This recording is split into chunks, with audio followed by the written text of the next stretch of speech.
All right, guys, welcome back to another episode of State of Decay 2. You guys have really been keeping this series going, which is damn awesome. I really appreciate the support, guys. I'm having a blast with this new system. Curveballs have been quite nice. I talked about it a little bit last episode, and just wanted to take another moment right here in the beginning, because I know most people see the beginning of the episodes. My ideals when it came to the curveball system initially were they were pretty unimpactful to the playthrough. I didn't feel that they were frequent enough.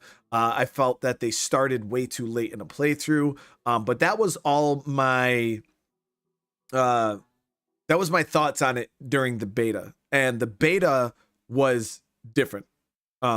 It wasn't balanced the same as it is now.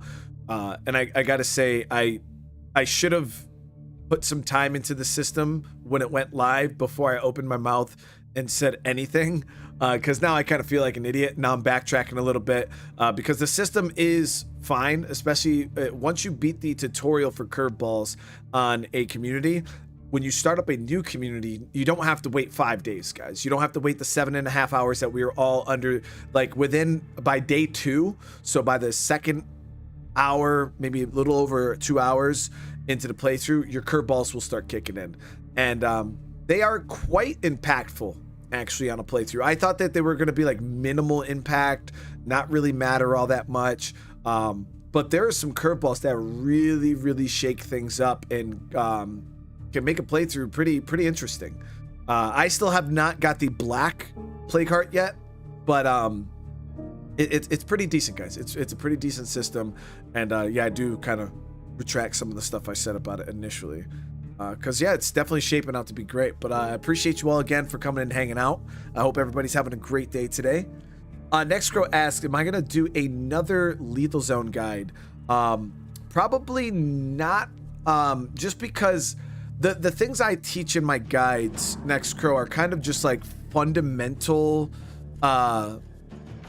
ideas that will work no matter what. You know what I mean? Like the things I taught in my original Lethal Zone guides are just behavior, you know, things to think about before leaving base and stuff like that.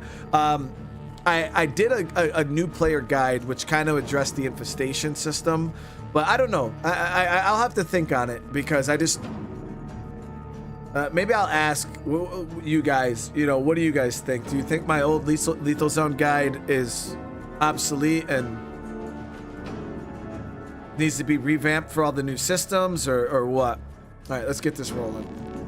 But I felt like a lot of the stuff I teach is pretty universal.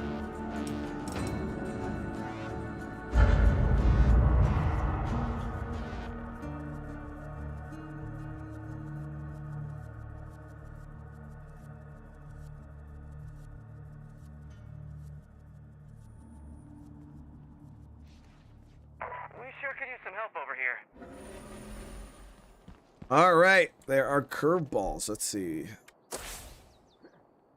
Oh, we have, oh, yeah, the stinky zombies. Those things actually suck. My birthday was good. I mean, I was supposed to stream another stream yesterday, guys, and I ended up getting off. My son came up to me. He's getting into like anime and stuff like that. He's like 7.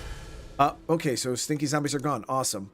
And he came up to me right as I got off stream, and he's like, Dad, he was like, can you watch some Naruto with me? Because he just got his new Naruto Halloween costume. And I've been telling him, you know, we'll watch Naruto together at some point. But I'm always busy. I'm always working and stuff like that. I'm always streaming. So he asked me, he's like, you know, can we watch Naruto tomorrow? And I was like, well, you know, I got stuff to do, bud. And he's like, well, you know, I was like, yeah, we'll find some time and we'll watch it. And then he was like, pinky promise, you promise that we'll watch it? And I was just like, fuck it, bro. I was like, we'll watch it right now. How about that? So I just completely last minute stopped, like just didn't stream, and I went and watched Naruto with my son. So there it is. All right, so just doing a quick recap on resources really quick, because I'm trying to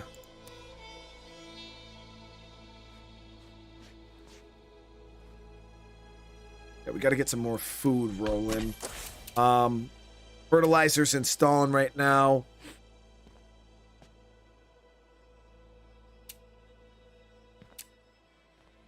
losing 3 food a day out of that. I do have nutrition, so what I'm gonna do is we're actually gonna hit some rationing, because we gotta be careful, guys, because I'm gonna be pulling my a lot out of my food resource right now. This close to sharing mattresses, and I don't like most of you that much.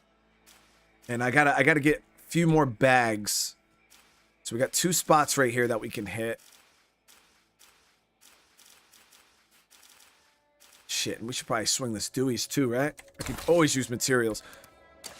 All right, I got a plan, chat. We're gonna try to keep this nice and clean.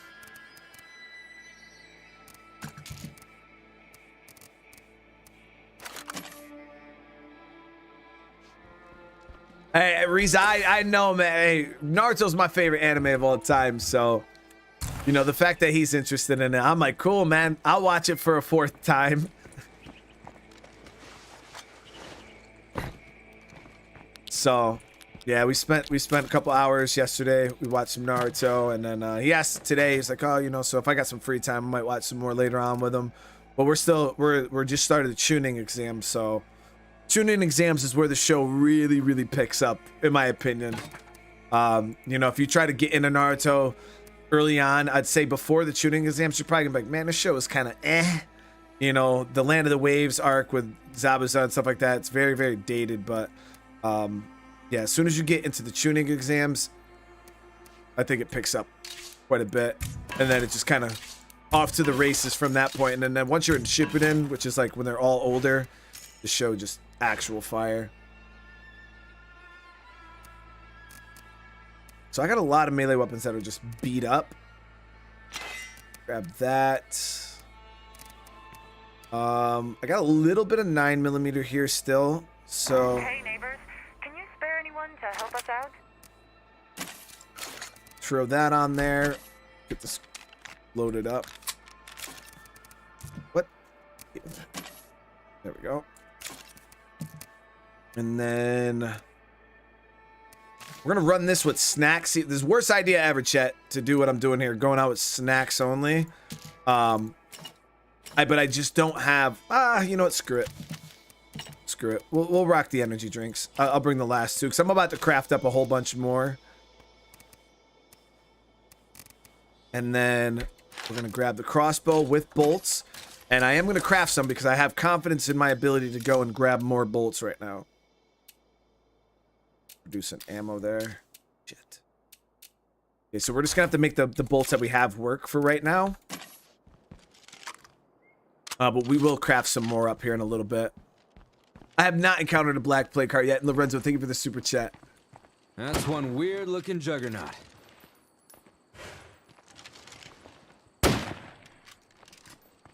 Yeah. Shot would let me harvest a poison gland from that bloater.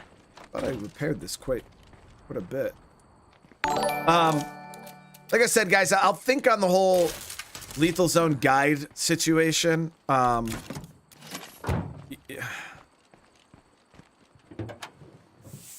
The problem is honestly, I feel like I'd have to play a bit more to get comfortable enough to do a guide, because as you guys can see right now, I'm still in the figuring the damn system out and what's the best way to play into the system myself. So I don't personally feel like I'm in a position to even do a guide right now, because I'm still trying to learn things myself. And then I'm like, well, I don't have the time to, you know, do 3-4 more playthroughs of State of Decay to get comfortable, then do it, you know what I mean? So I'll have to see. What can I do?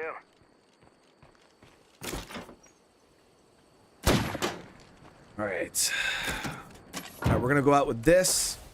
Look at that mess right there. Okay, so we got a new community here. We're gonna go welcome real quick. In case I die before you get here. Is he doing a good job out there? Yeah, it's because they chopped them all up and now they're like, that showed him he has to like kind of get into it a little bit, but it's probably gonna take him some.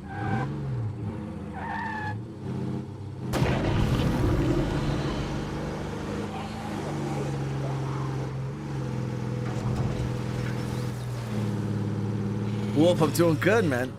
I have not encountered a black play cart yet. I've heard the stories. I still think they don't exist. People keep talking about them, but it's the myth. Yo, that ant prepper mission is just spawning the shit out of those I hope jeeps we're not everywhere. making a mistake in dealing with these guys. Oh, hold on. Are these the guys that are going to be assholes?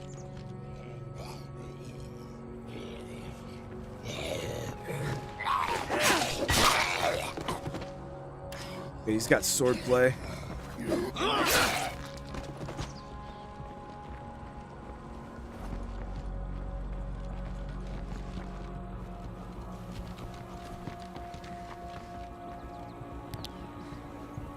You seem all right. I guess you can come in. Oh, we've been on the run for weeks, so we have nothing. Can you spare some Yo, food? anyone wants to trade? We got the goods. Fuck, dude. Out of all the resources you guys could have asked for, they all have some pretty shit traits. Except this guy is okay.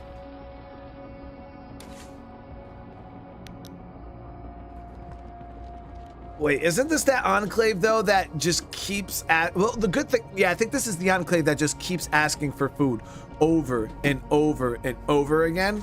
But the good thing is at the end of this quest chain, wow, words, I believe they try to join you because it's like, look, dude, we can't survive on our own. Can we join you? So it is a way to get your hand on 3 more survivors, but you guys know we're struggling for food right now. Well, never mind then. I guess we'll survive somehow. Good call, my friend. There's plenty out there for everybody if they bother to look. Yeah, I just can't afford. I just can't afford to give them anything right now. Yeah, what did I say? Chest Queen? Oh, dude. Chest Queen. It's still not as good as Crystal's though. Crystal has won the ultimate award for word swapping, and that was when she was. It was a long time ago, guys. She makes chicken wing pizza, and she legitimately flipped it around, and it shit was so funny. She said "wicking wing pizza," and it was probably the most epic word flip I've ever heard.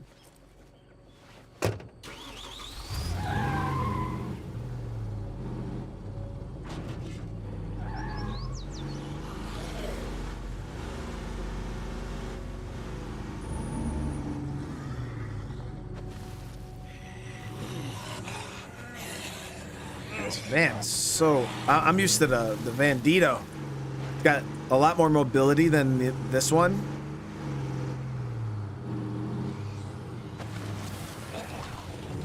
Just head on that zombie.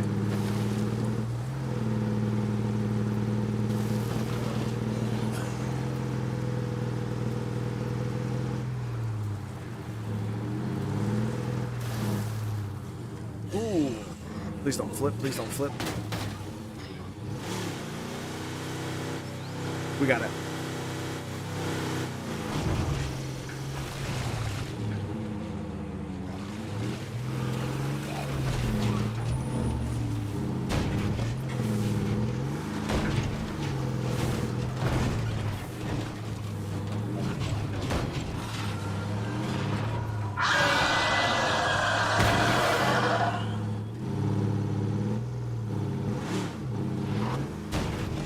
Man, it's terrible, man. I should have stuck to the damn roads and I'd have got there faster. This is what I tell people all the time.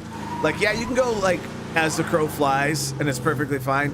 But sometimes you get yourself into a worse situation trying to do that than if you were to just stick to the roads and just drive right over there. You think you save time, but then you end up losing more time because you run into a freaking mountain or an impassable building wall or something, you know what I mean? You end up having to go around anyways. So we're like right on the edge of plague territory here. So we'll park here. When are we talking?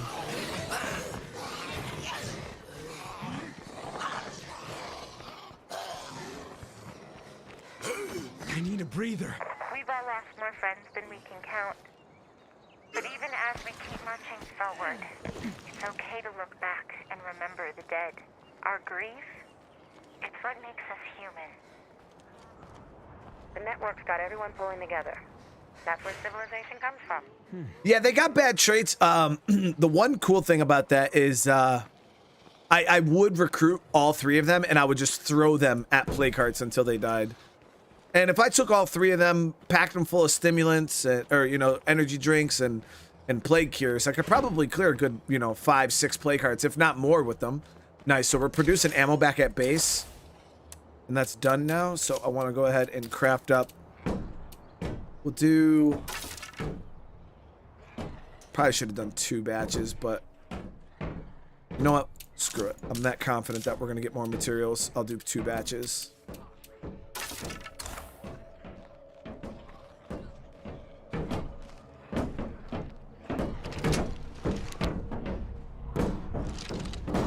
It's clear, but I can't really secure this place with a plague heart so close by. Oh, wait, this Dewey's doesn't have any mats. What? Not really what I was hoping for.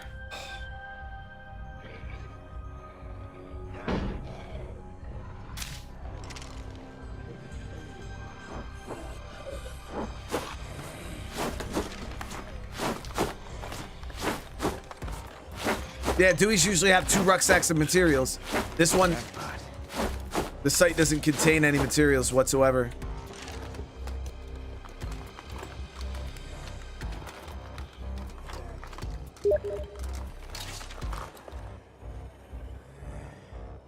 Sunblock doesn't work? Jesus. Yeah, I don't even have sunblock anyways on this playthrough. What the hell was that noise? Was that? Hold on, give me 1 sec, guys. Somehow. I don't know how this happens, guys. I turned my notification settings completely off, but then somehow I still receive notifications.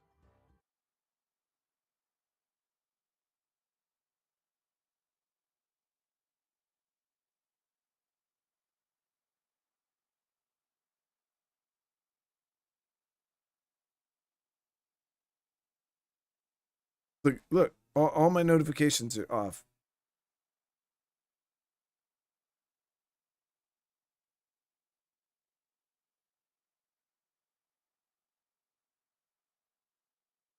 So weird.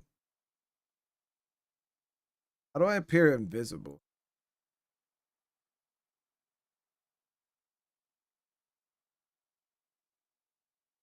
If I hit go offline?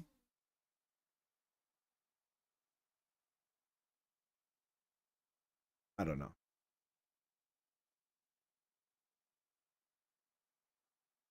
Look on friends. Oh, offline. There we go. Thank you. Thank you for the chat. Appreciate it. Gary with the 5 gifted, brother. Thank you so much, man. I really do appreciate it, brother. Everybody receives a membership. Welcome.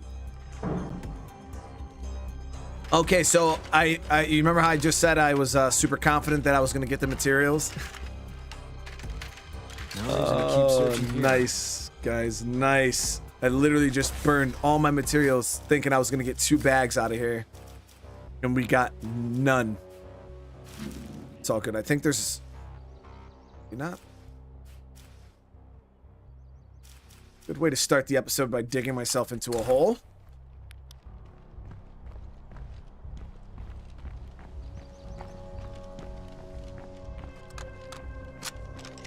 Cryptic, what's up, brother? How you doing? Hey, birthday was great, man. I spent a little time with the kids, and then my son had a little activity with some friends from school, so it was at like a mini golf course, so we brought them mini golfing. And came home and went to bed.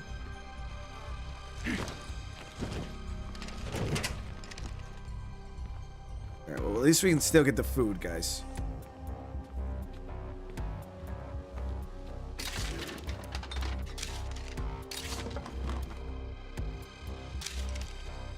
There's got to be another container in here somewhere. Right here. Yeah, there's really no food in here?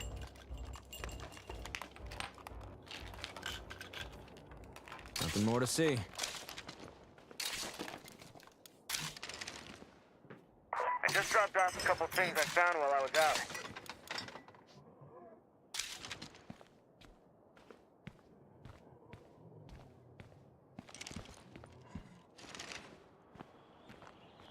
Did I already grab the food out of here?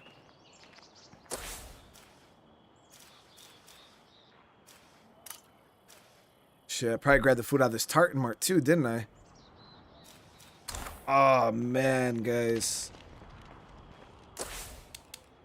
Ammunition trader, which we could use, believe it or not. So we'll probably go hit that trader up. Not food or materials, but it'll still help. Because our ammo budget has been really, really low. We haven't really been able to do much for with ammo. 1 or 3. 1. Yeah, 1.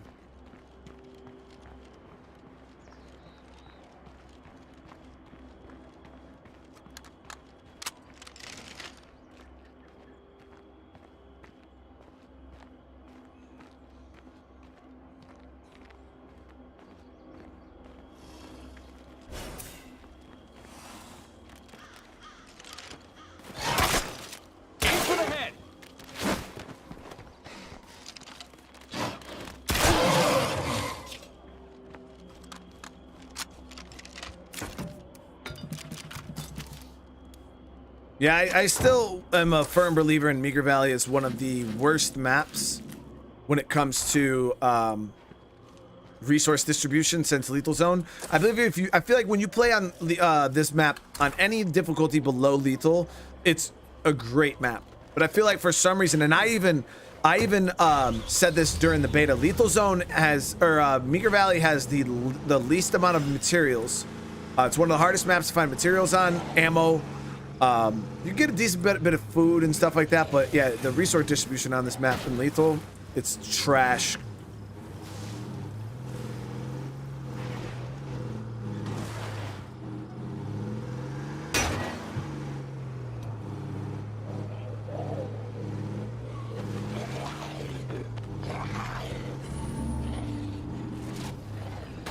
Let's just be the 1.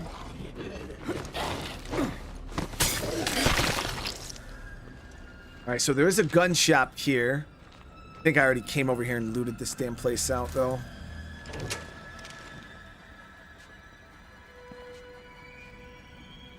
Yeah, for sure. One more container available, and it's probably on the roof.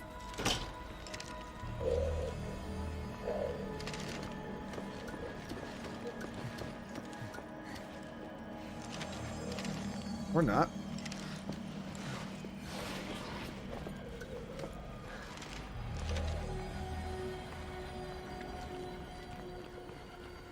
Trailer out front. Does this count?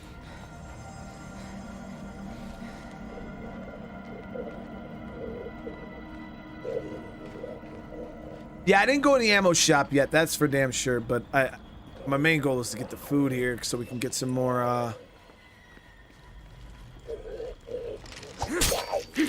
energy drinks crafted up.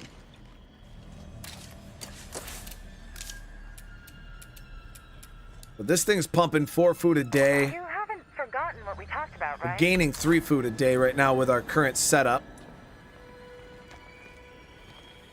Yeah, so it says there's one. Oh, there it is. Ammo can.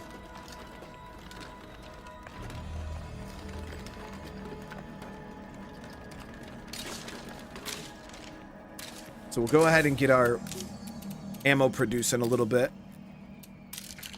Yeah, ammo has been a little bit scarce for sure, so we're producing our own, and that should help out quite a bit.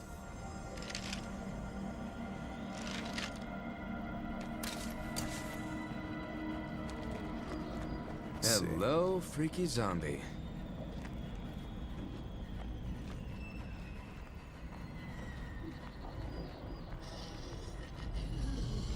Seems like this site is pre-looted, right?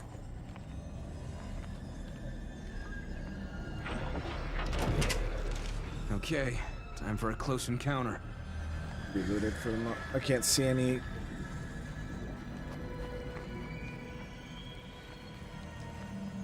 PS4 GM, how you doing? Yeah, it looked empty to me too, Paulie. I didn't see anything. Oh, we got a hunter shed here though. Okay, that's unexpected. And we got this renovated barn that's also a play cart. So we could scan those 2 areas. That's 2 more bags of ammo potentially.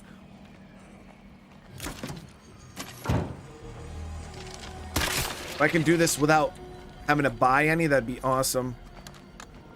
This is my last mag. Could be a problem later.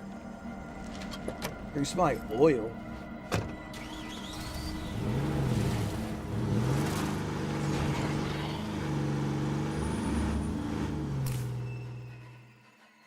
What is it?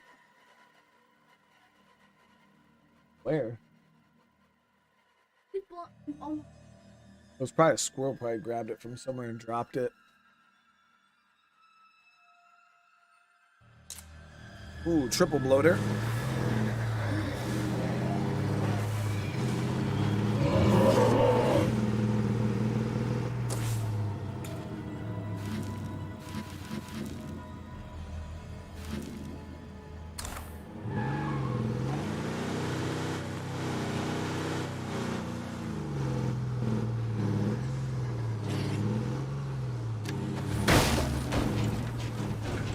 Oh, I wish I would have noticed this earlier. This is a free play cart.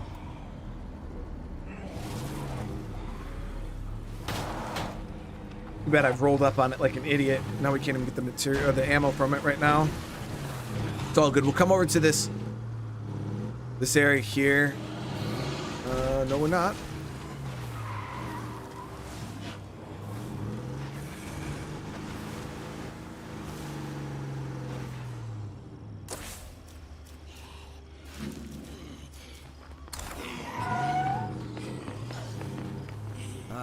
The air tastes like blood soup.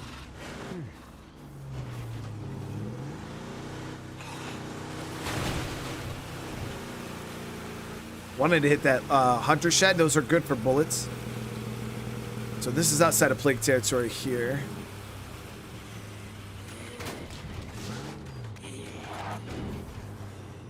Treasure Island, baby.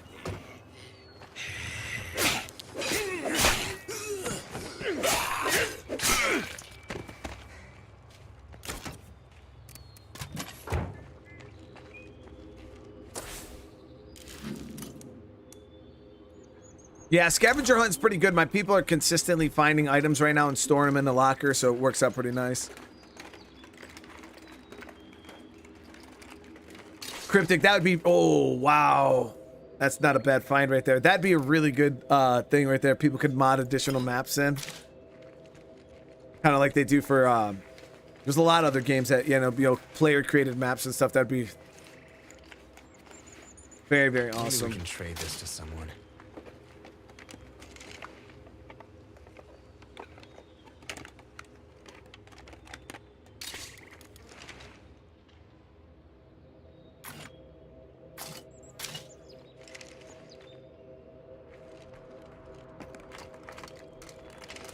That's a Gangland Strand right there. It's a really, really nice gun.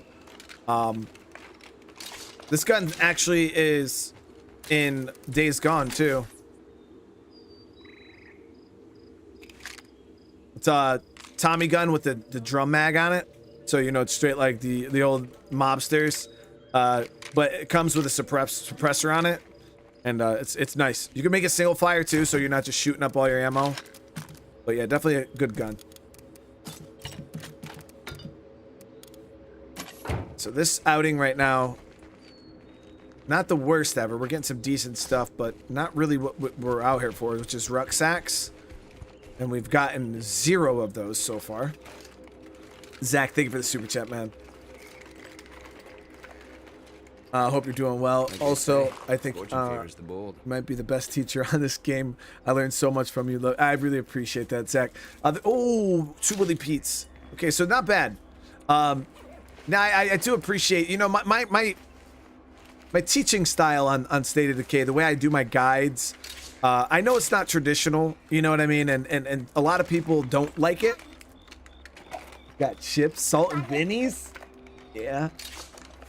I know some people don't like my teaching style because, you know, I'm not very analytical. I'm not an analytical person. It is what it is, you know, like, I'm not, like, into the numbers, like Arvid, dude is a fucking genius, you know what I mean, like the way he breaks shit down, like, I don't even understand, like, you know, I'm a very just brute forcey type of, like, I just show you, like, okay, I do this, I don't know how much damage I'm doing, I just know I'm doing damage, you know what I mean? And it works for me, and it seems like it works for some other people too. You know, some people aren't into the numbers or can't get into the numbers. So Brian, your contest is the best. I hope you're doing well. Also, I think you might be the best teacher on this game. I learned so much from you. Love ya. So I try to teach the best I can, and you know, for those of you guys who do are able to learn from it, and I do appreciate. I'm gonna try to keep it coming for you guys. You know what I mean? Rod enough. Thank you for the 20 months, man. Glad to be watching this new playthrough. Starting a new community this weekend and try out the curveballs too and take it. Hey, I hope you enjoy it, man. It's a good time. It's definitely a good time. And Raiden X with the 8 months and the 5 gifted. Seriously, brother. Thank you. I really appreciate that. Zach with the 10. I think you're more analytical than you realize. Being conscious of your resources. Recommend. Yeah. Well, what I mean by analytical is like, I couldn't sit here and say, hey, you know, if you hit the play cart with a sledgehammer, you're going to do 32 damage and it's going to take exactly nine swings. Well, I mean, I could tell you it takes 8 swings on a sledgehammer without powerhouse, then like another 5 swings and then another 8 swings to kill a play cart. But I couldn't, like, you know what I mean by like analytical, like the real nitty gritty numbers. You know what I mean? It takes exactly 64 bullets from a 7.6. Like, you know, I don't know that kind of stuff, like, at all. And Wolf, thank you, man. Hey, I'm sorry I missed that, brother. I do appreciate the gifted, man.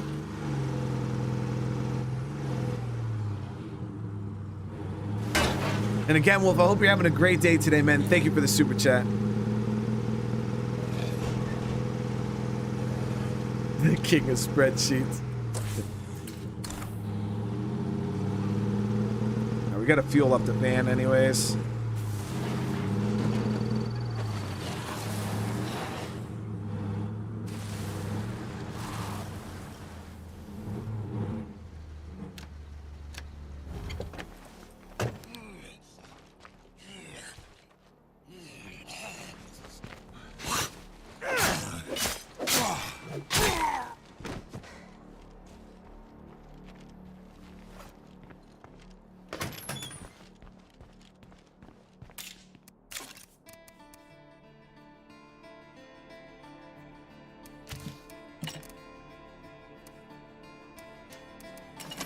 Empty out the vehicle.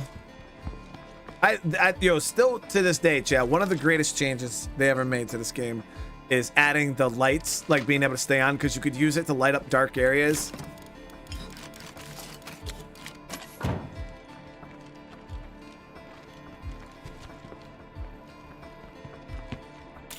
Cryptic, that was what I said, man. I actually talked to Jeffrey. Jeffrey Card was in a stream one day, and you know, we were kind of just throwing ideas at him when it comes to the like the character creation and stuff like that. And I told him, you know, because he was like, you know, they want their randomness, you know, because if you as a player are able to just go ahead and customize and create all of your survivors, you know, it would take a lot away from the way the game is currently. But I told Jeffrey Card, I was like, listen, man, the compromise, this is my personal opinion, whether you guys agree, let me know what you guys think. I think the compromise for a system like that is allow players, you know, say State of Decay 3, when you start the game, allow players to create their very first character. Because what that's going to do is that's going to create this wicked attachment that people have to that character. Because you know you only get one, you only get to create one, and you're going to cherish that character more than anything. I personally believe. So let you create your first character, give you, like, you know, some random traits or something like that you could choose through or pick through and stuff like that. You'd be able to change how they look, create their name, all that stuff. Allow you to create one character, your Cryptic Fox, you know what I mean? Your Lorenzo, your George, your Brian, you know what I mean? And then you start the game with that character, and then every other character you get from that point forward is your traditional State of Decay characters. You're randomly generated, you know, you go through and you find people that work for you. And I feel that system would kind of give, I feel like it'd be more impactful because like I said, like, yes, I do have my survivors in State of Decay that I care about, but if I had one that I handcrafted myself and I only had the one and you only get the one in the beginning, like, yo, you're going to really have some kind of attachment to that character. I personally feel. What's that? I only heard a little bit of it.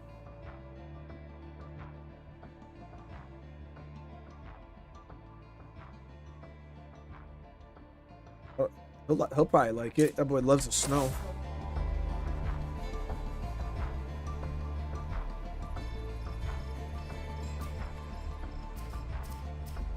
All right, guys. So now we gotta head back out. I already hit that spot for the food.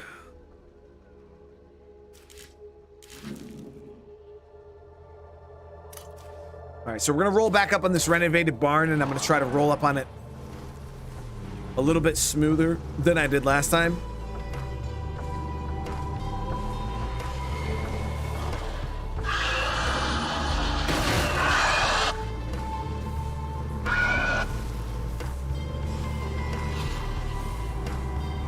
But I feel like if they did a system like that, you know, it would kind of be the best of both worlds. People would still get that customization that they wanted in some degree, and then State of Decay would also be able to stick to their guns and keep their randomly generated survivor pools. You know what I mean? So I feel it'd be the best of both worlds. That's the only compromise I can really see. And I didn't fuel up like an idiot. Literally set it and freaking. But it's all good. We got more than enough to make it over here.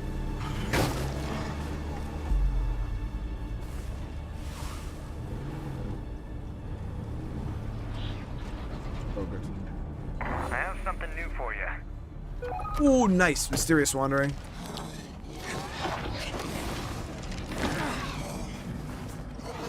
I need a breather.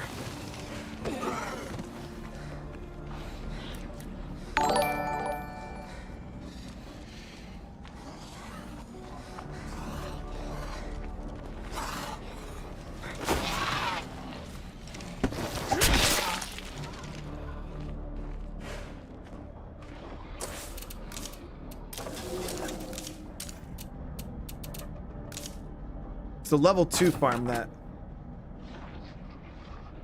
Yep, I was gonna say it's a level 2 farm. I think that benefits from water.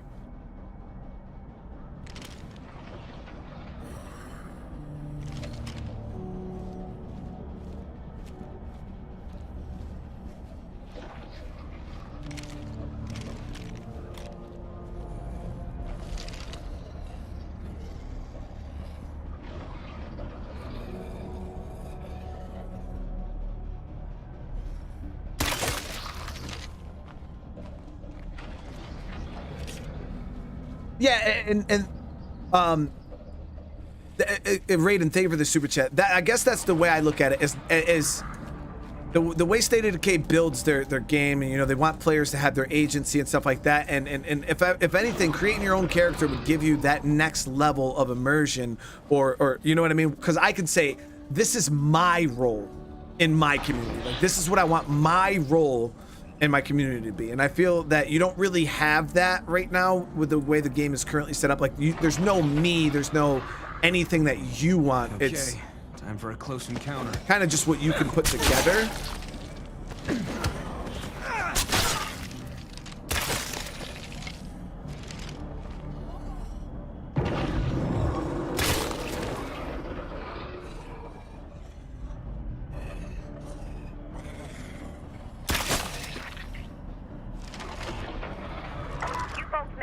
Surviving the end of the world. You might be okay after all.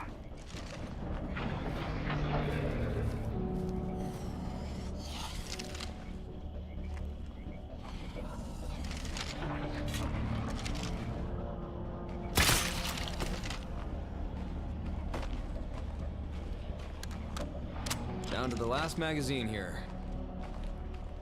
Place actually has everyone is starting to talk about the old days. If you spot anything luxurious, get ready to trade it in. I bet the prices are going to skyrocket.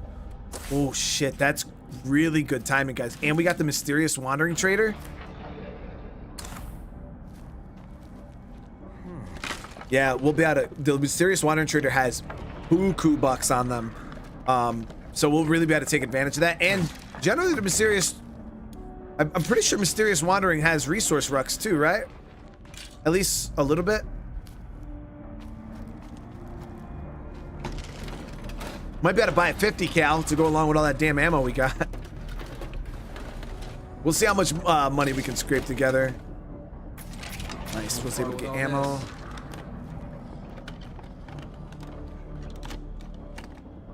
You'll be sorry you weren't there for us. If they can't count on us, how can we count on them when we need help?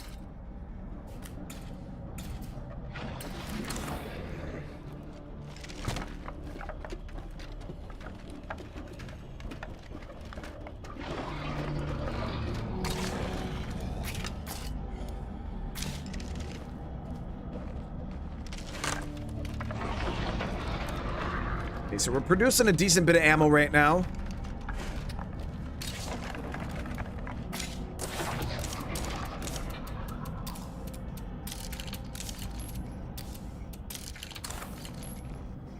I'm up to what, 13?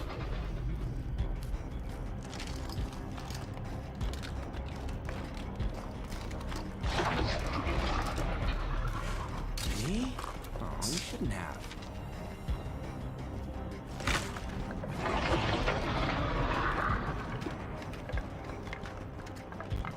Okay, we gotta take care of, or take advantage of this. Go drop this in the trunk. Oh yeah, we definitely want to take advantage of this curveball though and try to make as much influence as I can.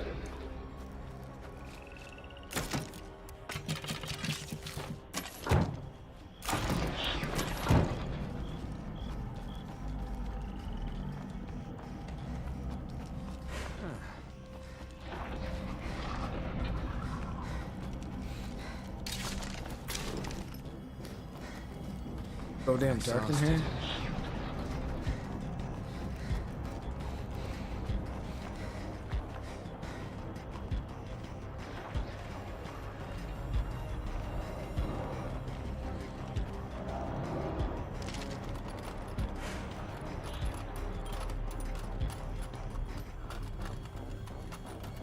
I found everything I'm gonna find.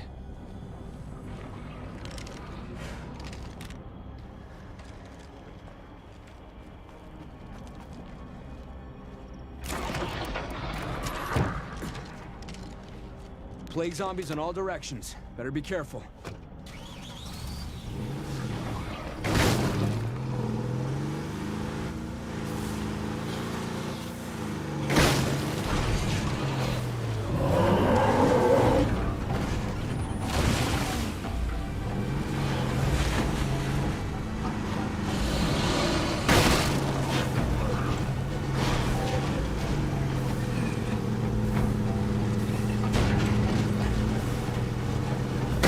Alright, so the good thing is the mysterious wandering trader looks like he's in outside of plague territory potentially, so we shouldn't have too hard of a time.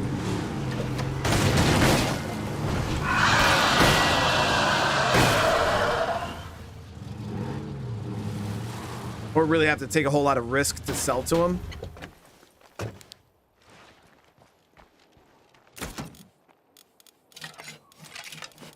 That's pretty heavy.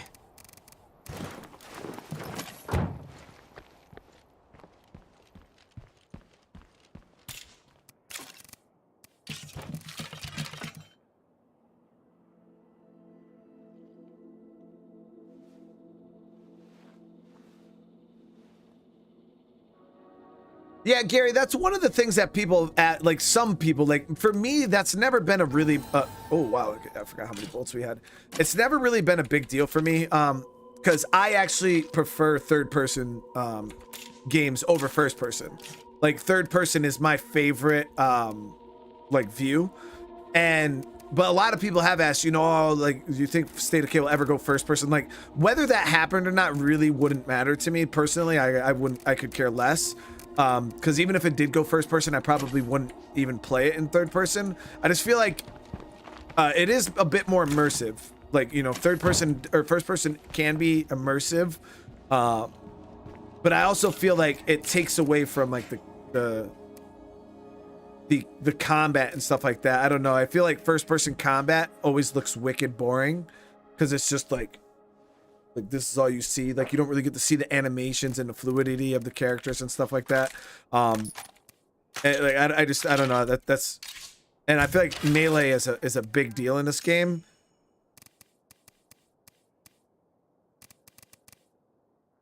So we got that. Now we're just gonna load up on things to sell. No way I can fit this.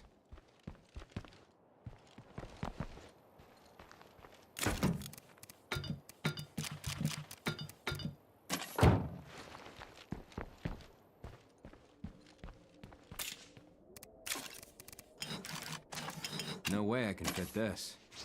But yeah, if you think of any first-person zombie games, other than like you look at even some of the best, like Dying Light, like the melee combat's cool, or Dead Island, you know what I mean? Like the melee combat's cool, but it is just kind of the same thing, you know what I mean?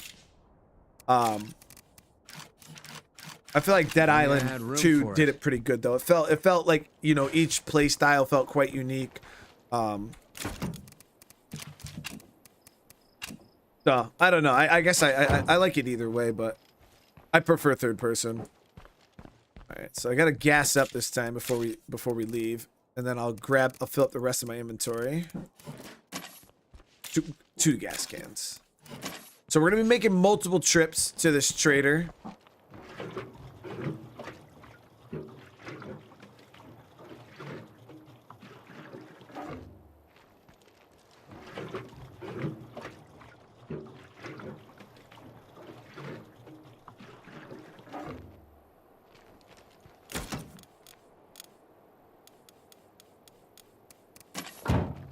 More things, and then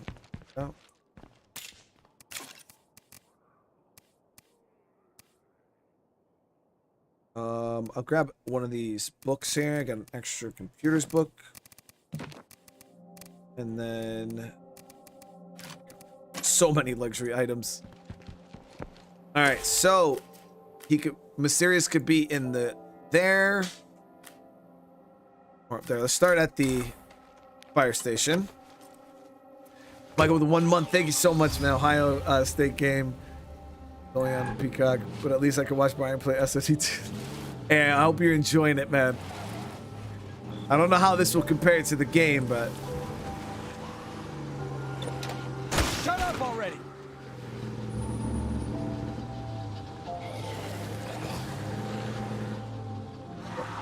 it's not in that fire station.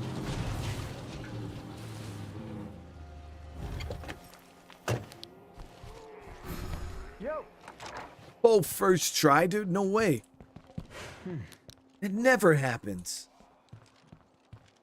Fight off these zombies real quick.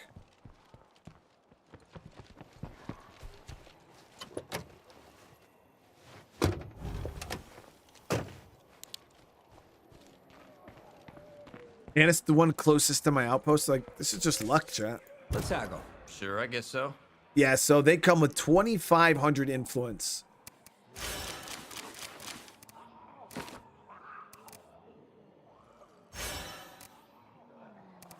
Buy stims too if I want. And a Timberwolf.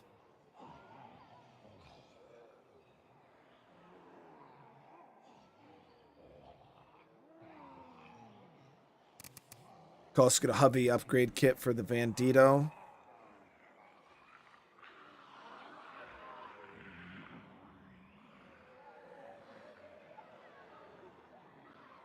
We're talking about spending a lot of influence though. That's like 2,000 influence. Let's see how much we can make off this guy first before I dictate what I actually want to waste money on. So I need important things too, like upgrading outposts, you know what I mean? Only Like I had room for it. can't just be out here splurging. Army, what's going on? With the 9 months, thank I'm you. looking to do some trading. Okay. 153.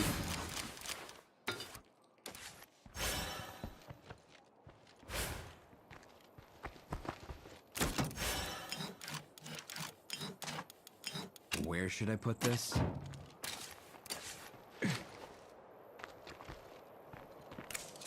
to tackle? Sure, I guess so.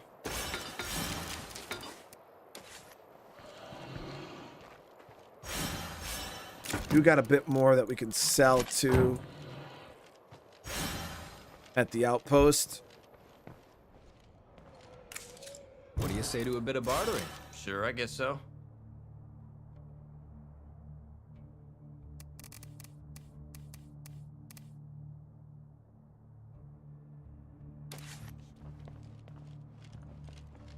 Yeah, I mean, I'm really thinking about getting the Bandito. That would be nice storage upgrade.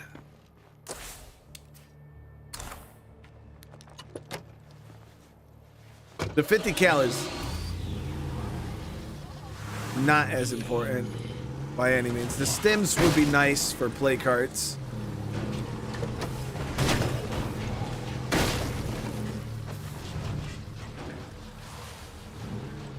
But it's like if I buy that stuff from them, I would like to get the influence back. You know, make sure we have enough stuff to. I'm actually gonna swap survivors right now.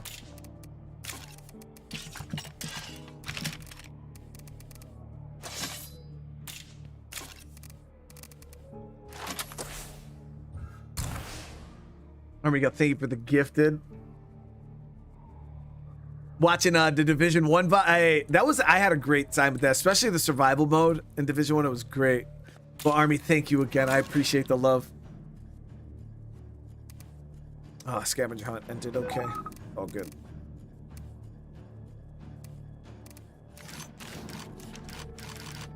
Now where am I gonna put that?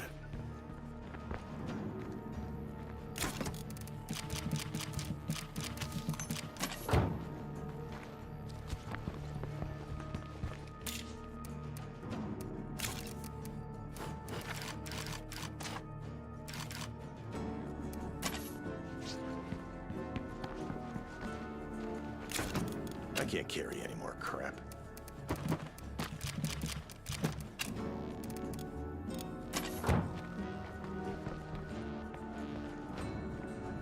Yeah, the 50 cal would be very limited on like what I use it for. That's for sure, but it's still not bad to have one around, you know what I mean? Especially for like juggernauts and stuff like that.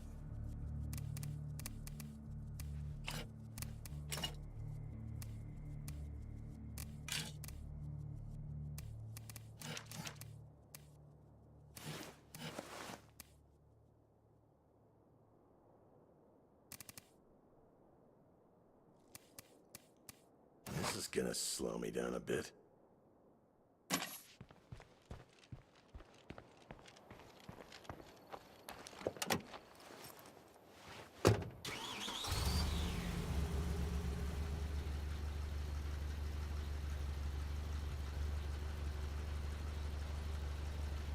Yeah, Viper. So I said it a few streams ago, man. Like, that's just a rumor, and a bad rumor at that. Even one of the developers kind of can't, obviously they can't say, but they said, you know, people put way too much stock in rumors. They don't read too much into the whole 2027 thing until, you know what I mean, until you hear it from the horse's mouth that that game's not getting released until 2027. Got eyes on another team. Just look at it as a rumor. I need a break. Like I said, people they pick up on these smallest things. I seen what the rumor was, there was nothing that said State of Decay 3. It just literally had a date on this person's profile, but it didn't say what it pertained to. It was like a bunch of their work information, and do this? Okay. yeah, it's just people. They take speculation like that and they just run away with it. See you soon, yeah? But let's just say worst case scenario, State of Decay 3 didn't come out to 2027. I wouldn't care. It is what it is. I would. Hey, that we're talking like Red Dead Redemption 2 levels of dev time right there. Let's help each other out. Okay. This shit's gonna be phenomenal, man. So I'm gonna start by buying these stims. Look at these. Network Guide to Gardening's worth almost 300 influence.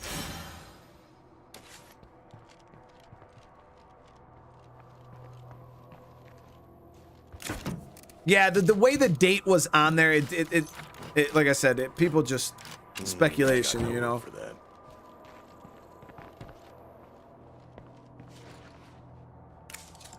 You ready to do this? Sure, I guess so. Okay, so now I'll grab the upgrade kit.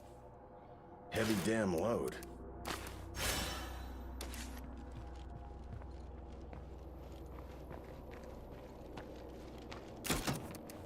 I tried telling people years ago when they did the announcement trailer for State of Decay 3, people just went crazy.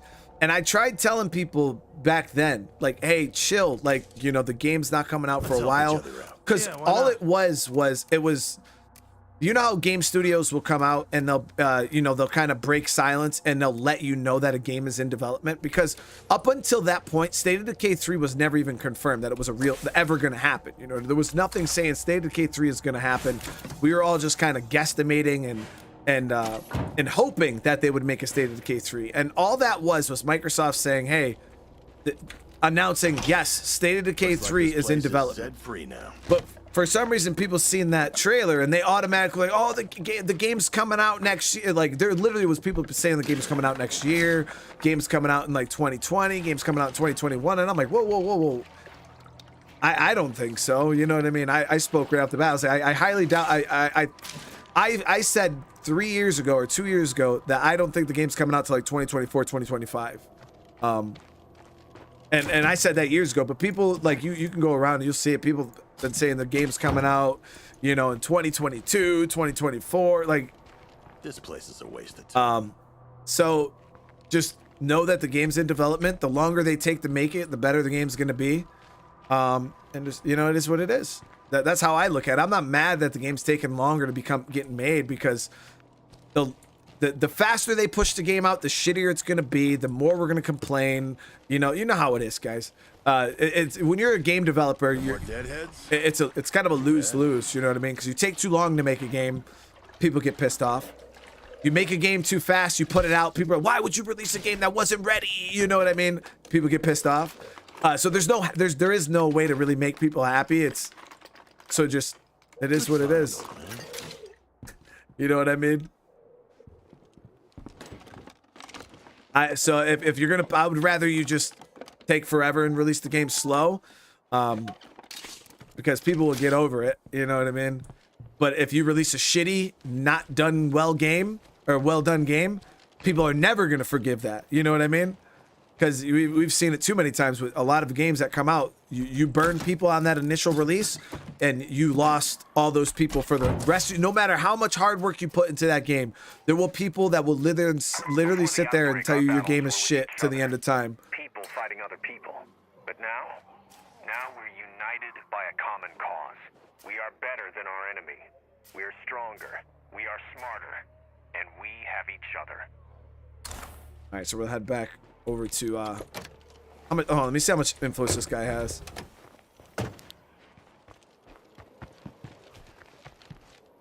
Yeah, some of that stuff I just looted I wanted to keep. Ready to do this? Don't really why not? He's got 400 more influence, and that I could grab. I'm still on the fence of what I want to get that 50 cal or not, guys.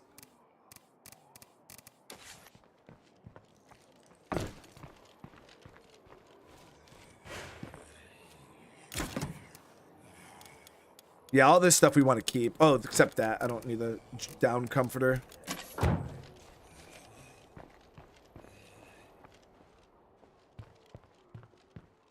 Yeah, so that's my thing, you know what I mean? That's why I get so confused on why people are upset that State of Decay 3 is like not out yet. And I'm like, dude, you really want State of Decay to come out with like a 3 year development cycle? Like, the game I want State of Decay 3 to be, because realistically, it does have the potential to be one of the greatest zombie survival community simulators ever created. You know what I mean? It can get to that point. So when I look at people, I'm like, dude, if they made State of Decay 3 in 2 years or 3 years, I can tell you right now, it's not going to be the game I want. Not even by a long shot, because the game I want is gonna, you know, it's gonna take a lot more than what they have here. You know what I mean?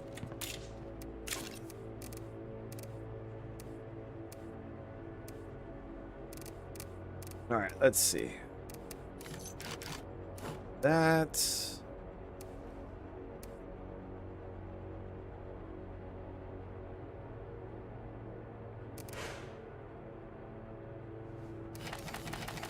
Take some of these seeds, some of this ethanol. That's pretty heavy.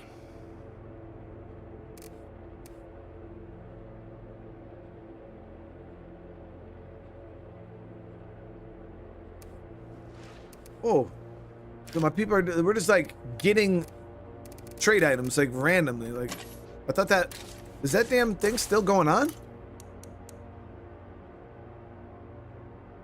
Yeah, oh man. So the luxury item, you know, this is my second time getting it. Yeah, I forgot that that was active right now. I knew we were getting the I didn't know it was the same curveball.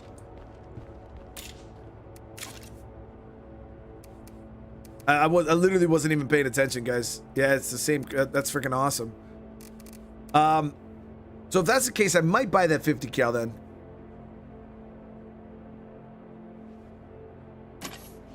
Yeah, I don't have anything else that I really want to sell though. I could sell this fantasy. No, yeah, we got plenty of things. All the splody stuff we want to keep. Sell these flashbangs.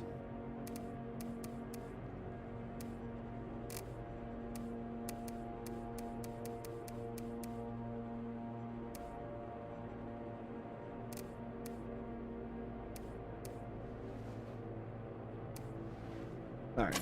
Yeah, we'll just sell this stuff. Keep missing stuff in the bottom of the van.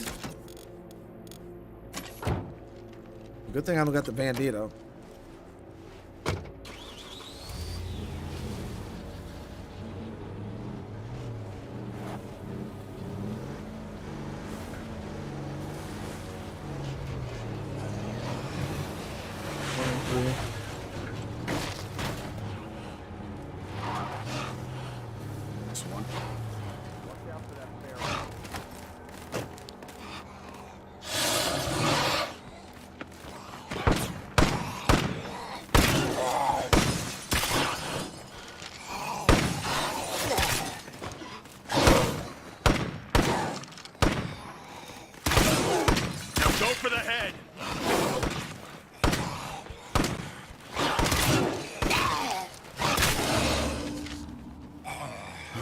So damn dark, dude.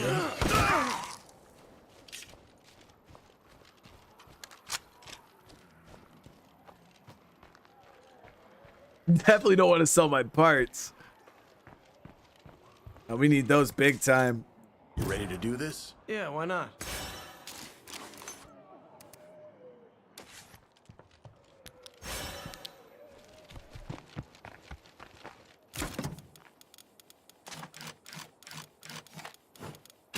I got no room for that.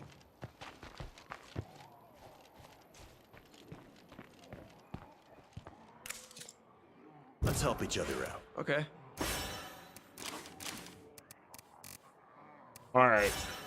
So we're just going to do it, chat. The reason why I buy the Timberwolf over the BFG, BFG is a great gun for base defense, but the Timberwolf is semi-suppressed. So it's a better gun for all around using. Because 50 cals are really, really loud. So heavy damn load. Buy that. We still got about 700 influence on them, but it's all good. I don't really have anything else that I can swing, but it was a good outing there with the trader. I made some good profit, which means I can now upgrade. No, we don't. We need materials. Oh shit. Okay. And he didn't have any rucks on him, right? So now we got to go out and get some materials, which, as you guys can see, I feel like we're down to like 20% loot left on this map. Okay, so we got a spot here.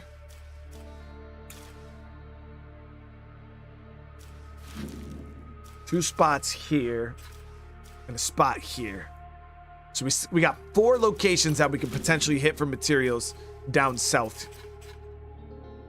Let's head down. So drop this stuff back at base.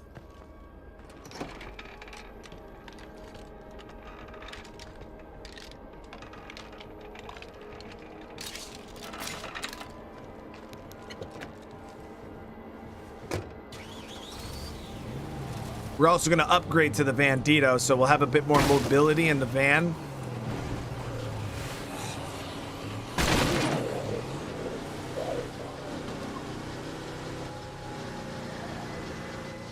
There's a lot of mechanics soon. I emptied the bottom. I started from the bottom that time.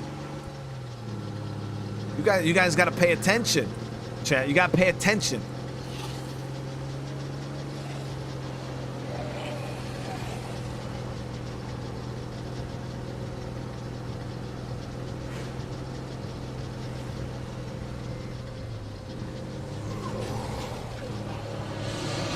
Triple Feral. Paul, I did get the bottom. I legitimately started from the bottom.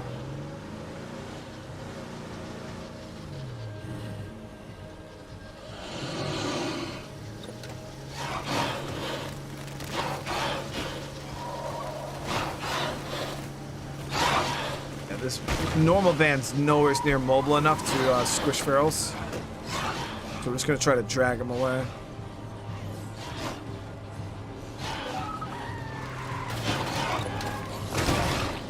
Ooh, that sucks.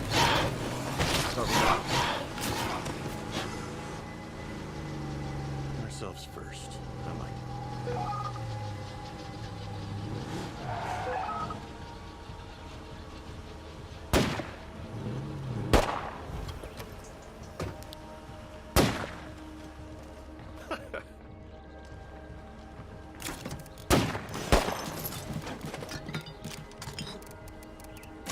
Did miss selling that bottle of perfume though. Any rumors of my death have been greatly exaggerated. Nerd alert. Okay, so let's actually go ahead and upgrade this Bandito first. Boom, boom, boom. Building our new toy.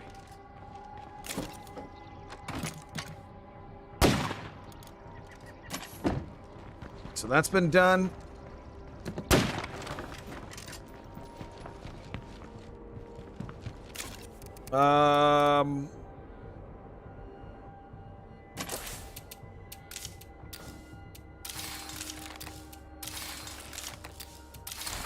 Three batches there.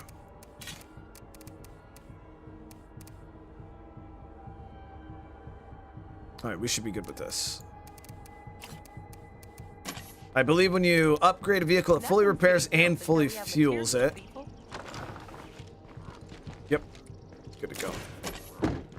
Now we got a bit of extra storage. Not that we're gonna need a whole lot, because I highly doubt we're gonna find anything on what I want.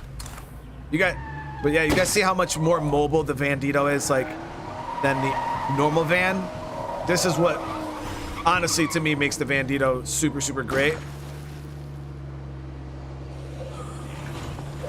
You would think all this armor would make it, you know, a bit slower, but no, it's super, super mobile. Okay, so now zombies have bad hearing, poor eyesight. Please be down where I want to go. Yes, it isn't.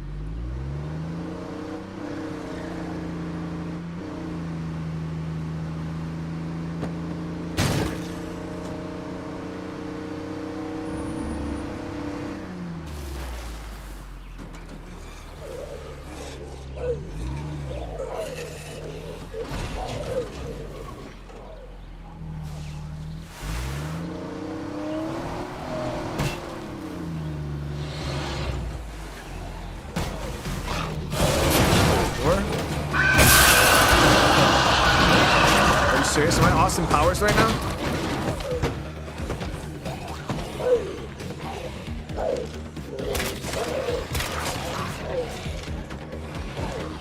I gotta catch my breath. That one's not dead yet.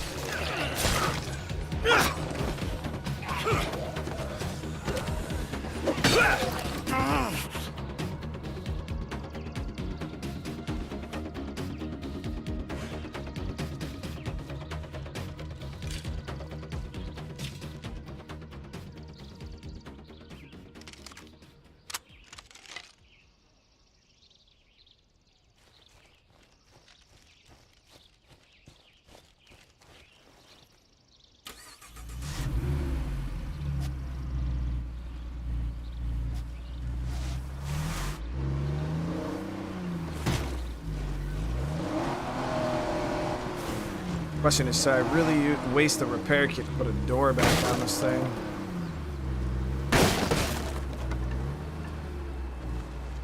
Did the zombies just know the ass whooping was coming, so they just were like, you know what? Let's just leave.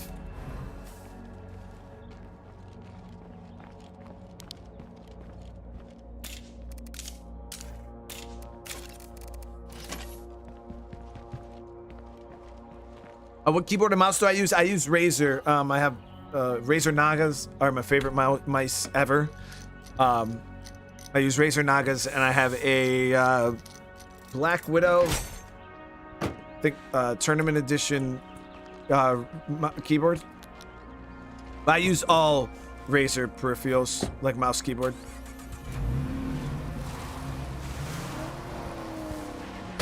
I've been trying hard to get that Razer sponsorship, chat, but they ain't trying to hear it. That's a sponsorship I would take gladly.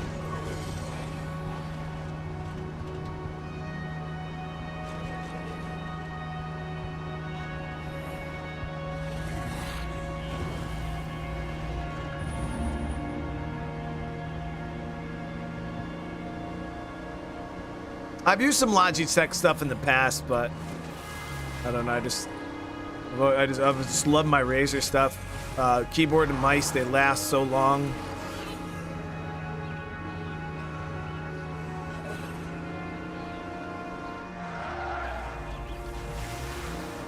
Wanted to check this community up here, see if they got anything for sale.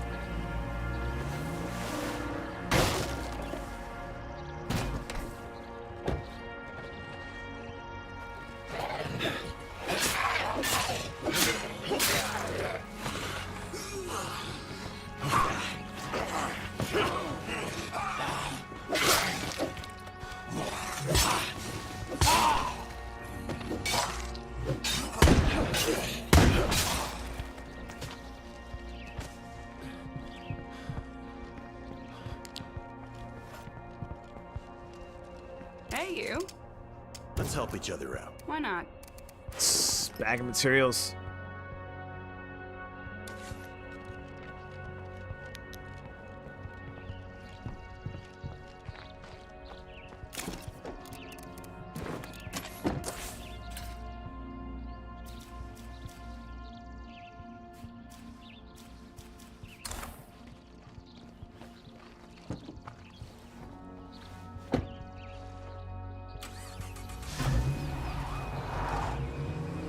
Next, I only use the disruptor when I'm killing plague hearts. It's just a waste of resources if I don't. Like, you know what I mean? It's just, I would never want to just sit there and spend 200 parts just to go looting. If I wake up a plague heart, I mean, it is what it is. I'll just deal with it then. But I don't want to have to like activate the plague disruptor for looting and then also activate the plague disruptor for killing plague hearts. It's like if I wake up a plague heart, then I'll just go kill it with the plague disruptor active. Plague heart around here somewhere.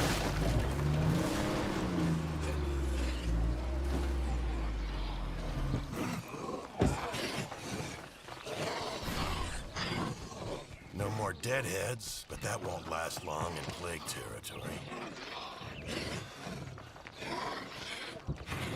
Time to catch my breath.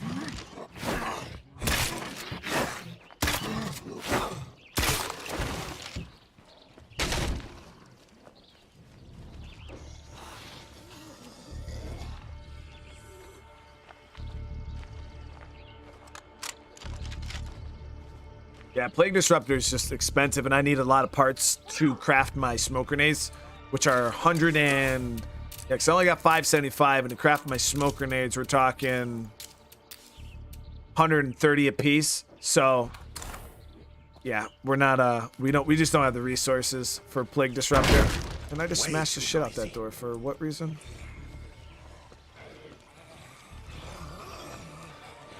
Jump this.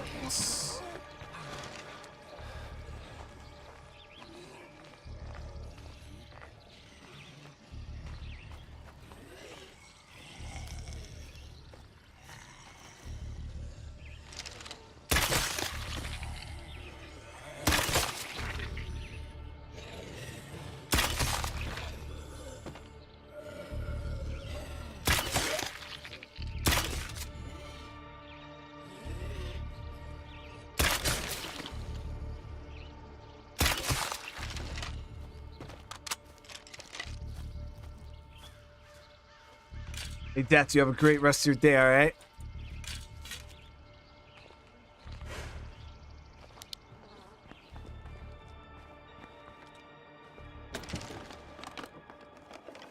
Yeah, Mill, that plow truck would be nice.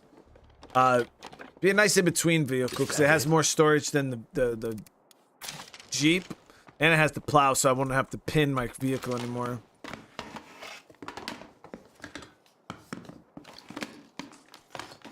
I could bring the starter car over here and switch it out for the plow truck. We'll see if the plow truck has a toolkit in the back of it.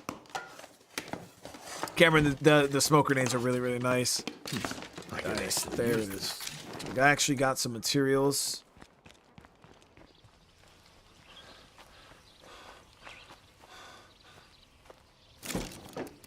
Two bags so far, guys. 2 bags so far. Actually, let me work on getting some more parts right now anyways.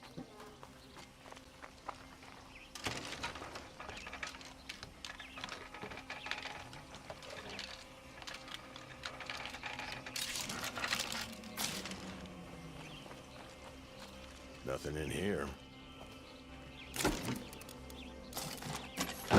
So it's completely out of fuel and really, really banged up.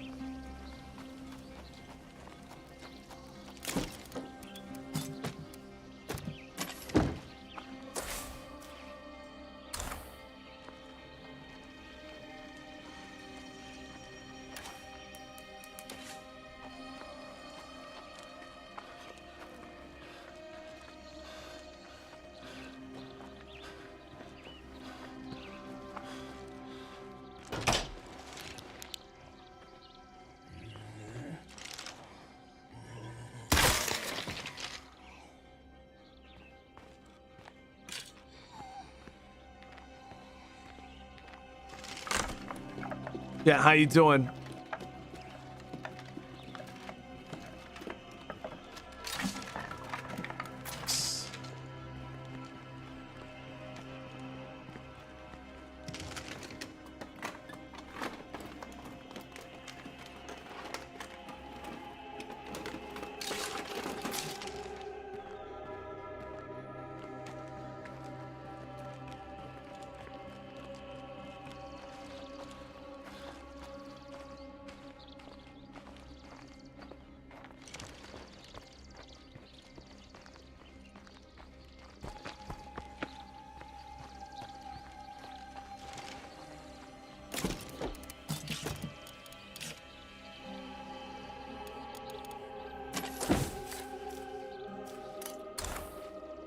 So this area is going to be a little trickier than where we are now.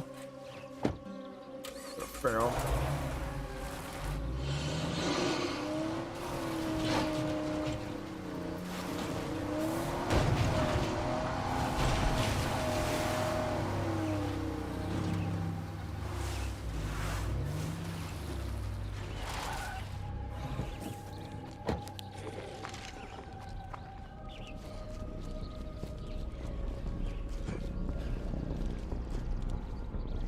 Nice. Okay, so smooth.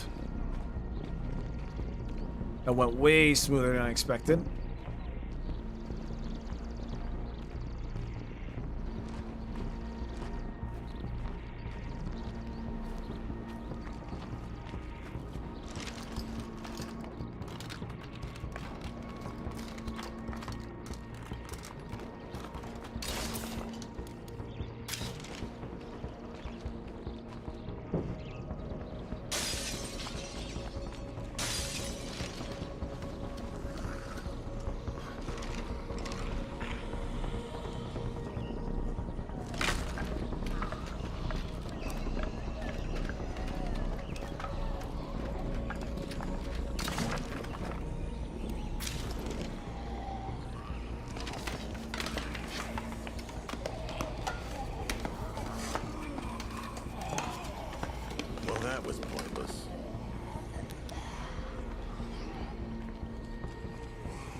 Could also check the plague heart building too to see if there's any loot in there.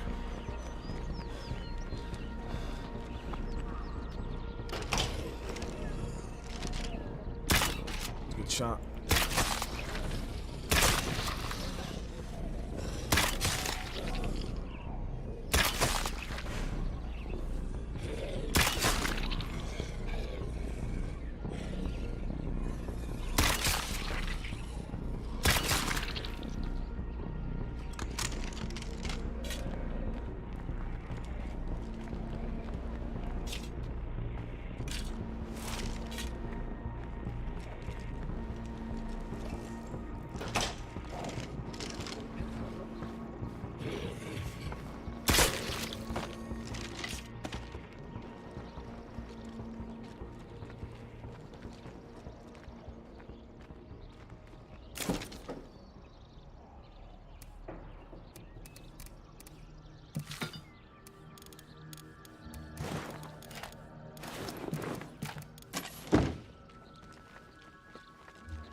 How much different is the loot pool on Dread compared to standard? I believe it's the same, Brayden. I don't think the loot changes on Dread Zone.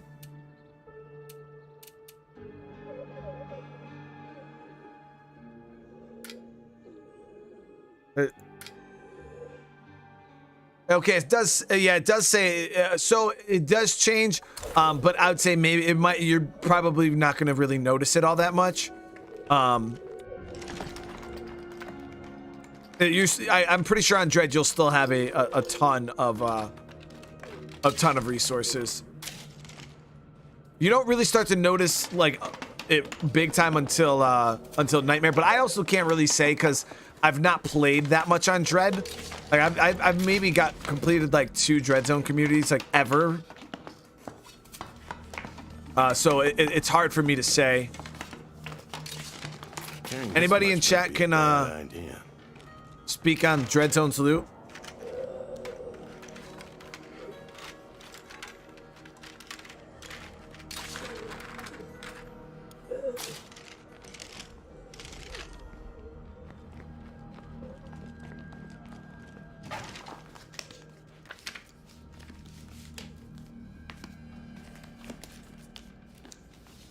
Juggernauts do get harder depending on difficulty. Yes.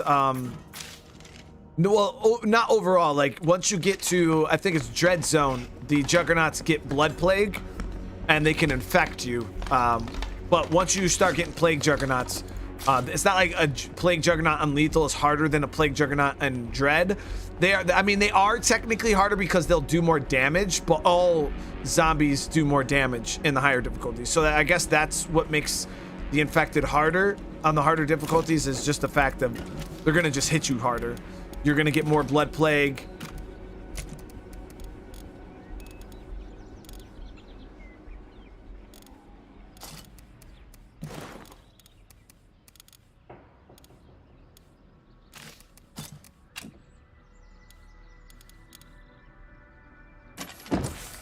Okay, so we hit 2.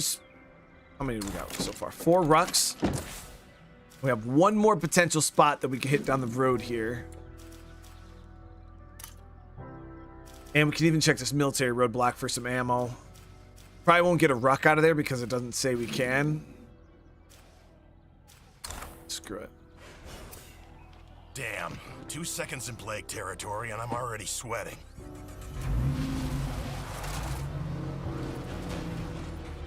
Loader.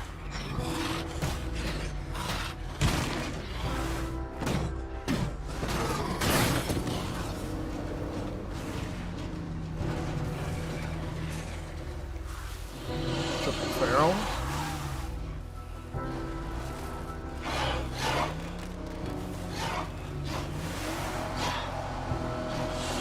No more deadheads, but that won't last long in plague territory.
Not too bad, I guess.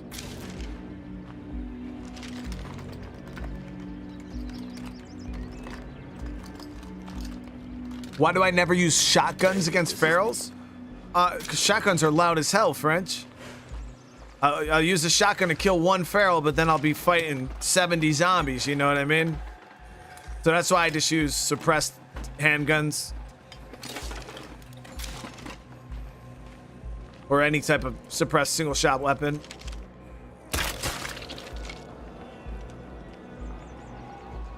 That is one ugly screamer. In my opinion, the solution to a problem should always be a net gain. But when it comes to using loud, like shotgun type weapons on ferals,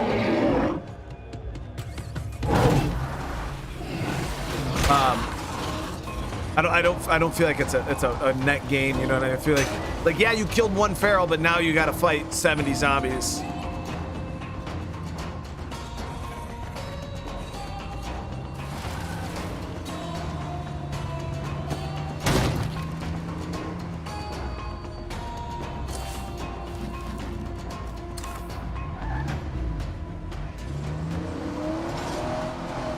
Do I think Infestation should be more? No, I mean, I used to feel that way. Initially, I was like, man, you know, it's kind of easy, like only having to go in there and wipe out an Infestation by killing the Screamer. Like, that's kind of child's play. Which it was until they added the freaks. Now, what ends up happening is, like, yeah, if you get an Infestation with 3 Screamers, the chances of you being able to see all 3 of those Screamers is quite low. Now, some buildings, yeah, you can get lucky, go in there and get all 3 Screamers without no issues. But the thing is, especially on Lethal Zone, you can't even get close to the building. It's not like before we used to be able to just sneak up to the building, whip a molly in there and be done. Unless you're using cheese weapons like the pyro launcher or shit like that. Like, obviously, you know, it's going to be easy. But if you're playing legit and you're trying to you can't get close to the building, because if you're at the point where you have 3 Screamers, you got 2 ferals. So, and a Juggernaut. So you got 2 ferals and a Juggernaut, which are keeping you from getting close to the building.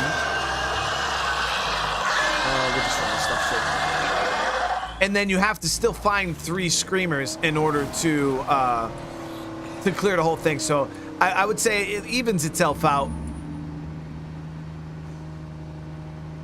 But the main reason why they got rid of the zombie kill count, like having a full clear the Infestation, is because the devs know they can't guarantee us that all of the zombies are going to be present and stay present. Sometimes shit happens. Zombies spawn on the roof. Zombies spawn in the ground. Like, weird shit happened. And what that was causing was for some of the Infestations to be unclearable. Oh, there's wait. Some of the Infestations you just couldn't clear. So their solution was, well, we'll make it so they only have to kill the Screamers, and it went more with the lore, you know what I mean? Because the Screamers are the only reason the zombies are hoarded together anyways. So you clear the horde away, or you clear the Screamers, and the zombies will slowly dissipate. They'll start moving away.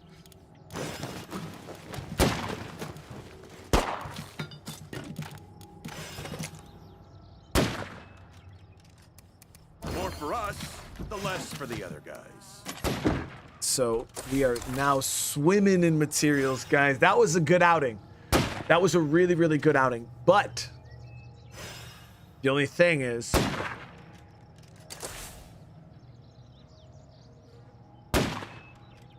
I'm pretty positive I have like no materials left on this map.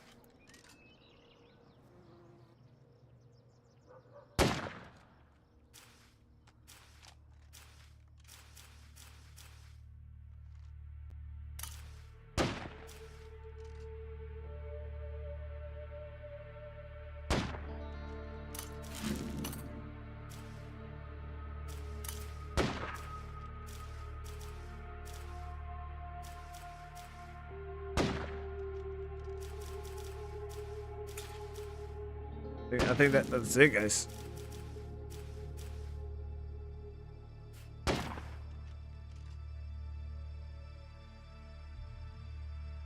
I think we just literally right then and there we scraped the bottom of the barrel. on that last run. I might have like maybe a site or two left, so we're gonna have to really try to manage these materials best as we can for right now. All right, let's go check out this ammo shed though. I've seen mosh pits with more elbow room than this.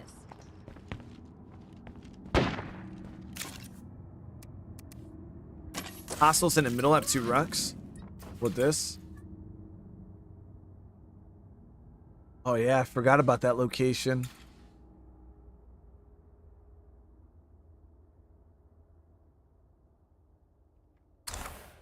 We could go clear them out really quick. I could that building is nice and open.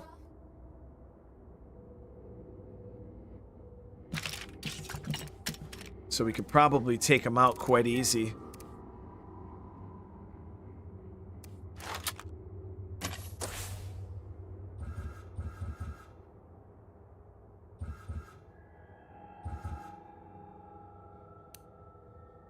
I'll handle it. Hang on, I'm coming to you. Thanks. The clock is ticking, okay? This place would be a lot more tolerable if we had electricity.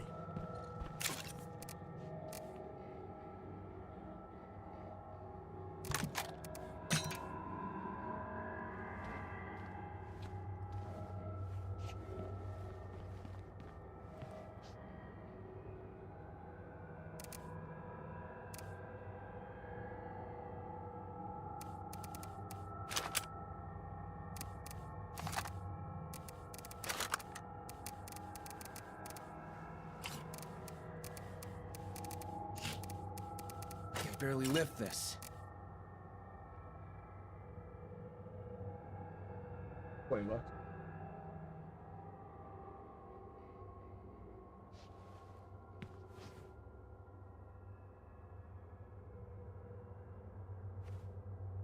He did.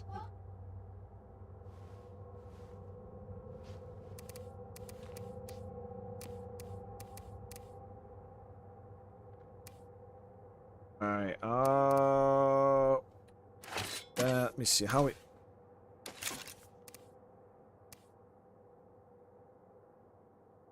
So we got a lot of weight on us.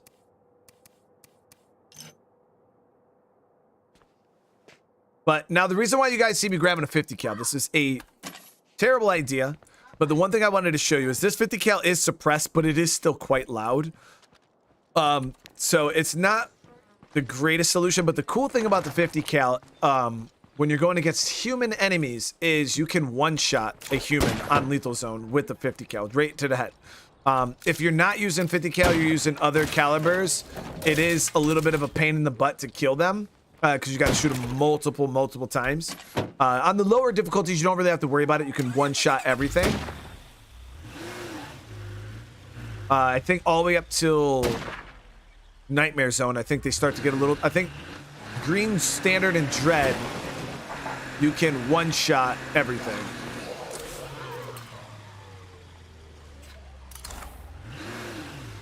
We'll go grab this first.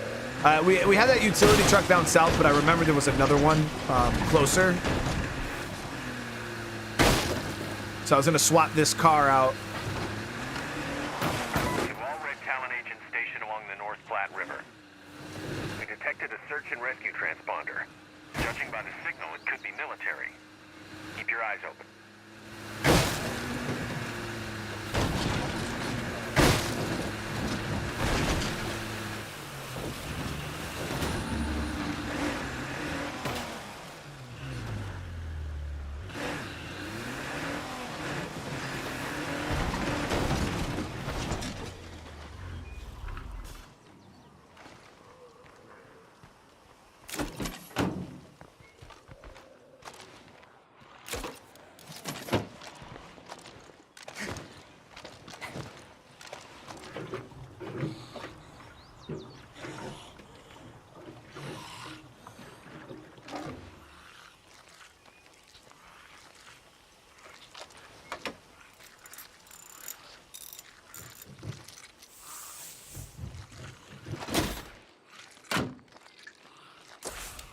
By the outpost real quick.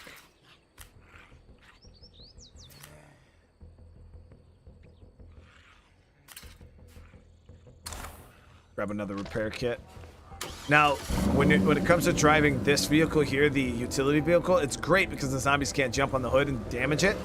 But it gotta be really, really careful, guys, because this plow gets hung up on everything. So you want to try to drive as flat as possible. Right there, you see it?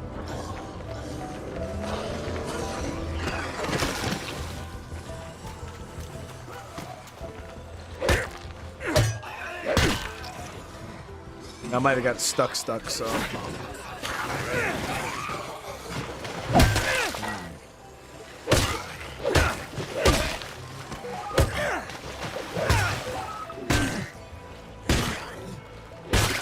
Zombies are giving off some heat. What? Whoa, that's a new curveball. High temperature zombies. These overheating zombies are a chance to grab more blood plague samples, but they're more infectious than ever.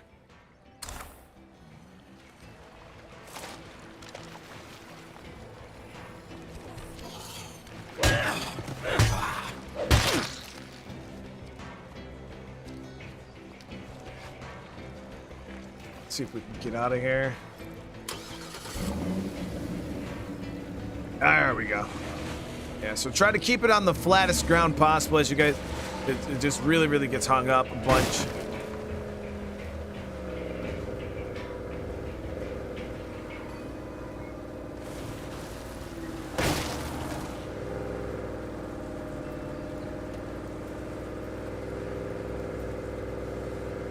I'm right here.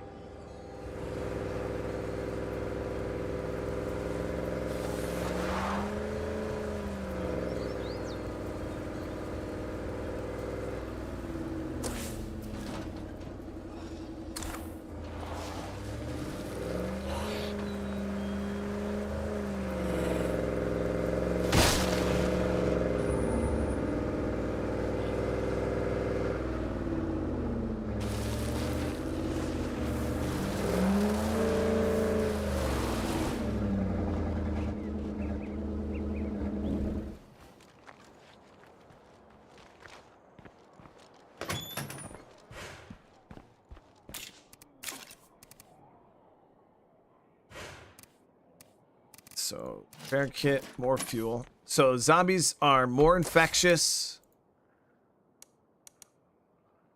but they also drop more plague samples.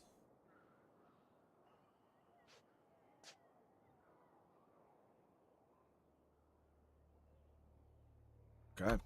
So, where is that gonna... Okay, well, holy crap. Okay, so that's over there.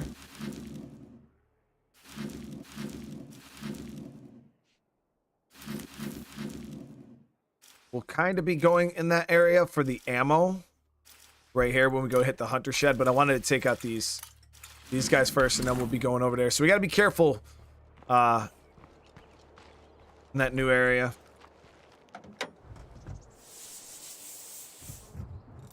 Yeah, I'm going to take out the hostiles right now. Just had to get the truck fixed up.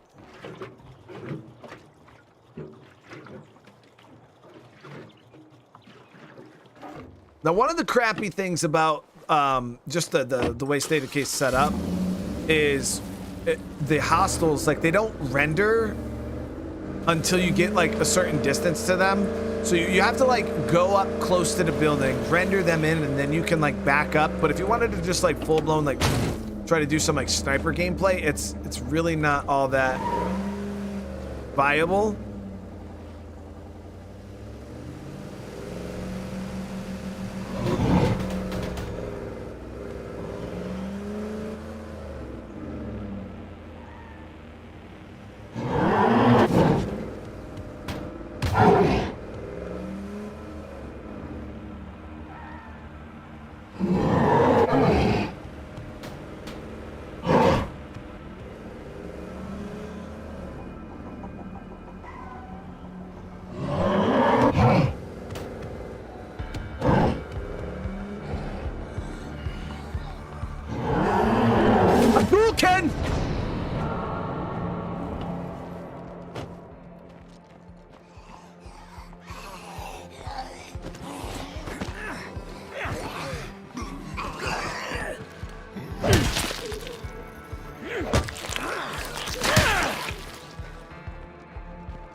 See, for instance, like right now, but I try to get it, like none of them are gonna be rendered in. So it's not even like I could shoot them from there anyways.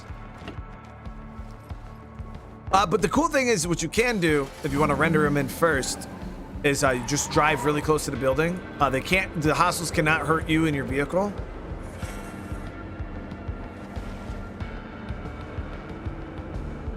So once you see those diamonds, you know they're rendered in. I better stay on my toes while I'm in plague territory.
These boogers go, man.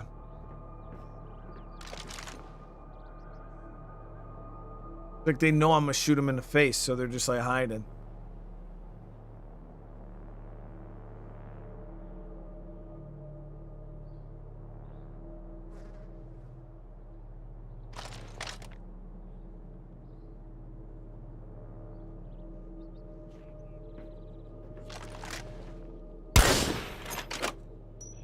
They're both 2 for 1.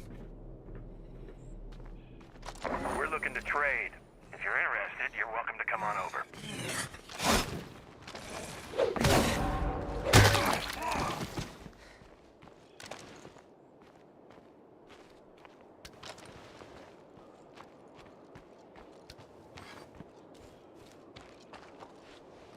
Looks quiet for now, but as long as that plague heart is nearby, this place won't ever feel safe.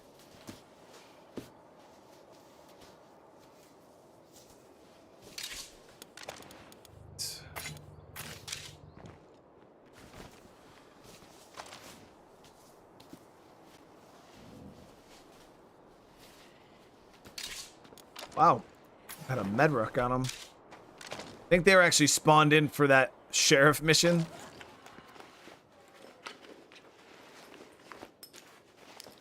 Is the gun less loud? I mean, it seems about the same amount of loudness that it was originally. I said it's not as quiet as normal suppressed guns, but you know, it's not going to bring the whole entire world down on you.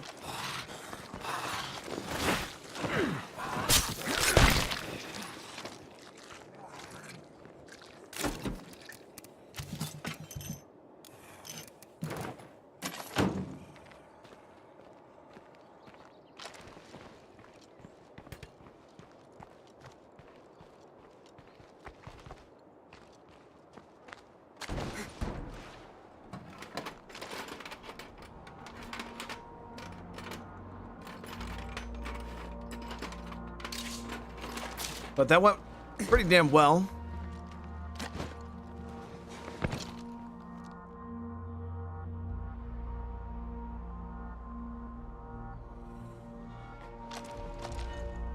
No, I've never even heard of that challenge, but like right now, the challenge I'm doing right now is I can't loot plague hearts. So I can kill, I kill the plague hearts, but I cannot take any loot out of them. And I find that to be far more enjoyable, because I still am not getting any of the resources, any of the benefits to killing the plague hearts. And it's definitely made this a very interesting playthrough. Like we're scrounging for resources.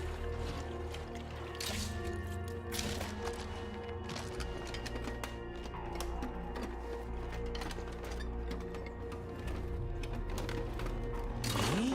Oh, you shouldn't have.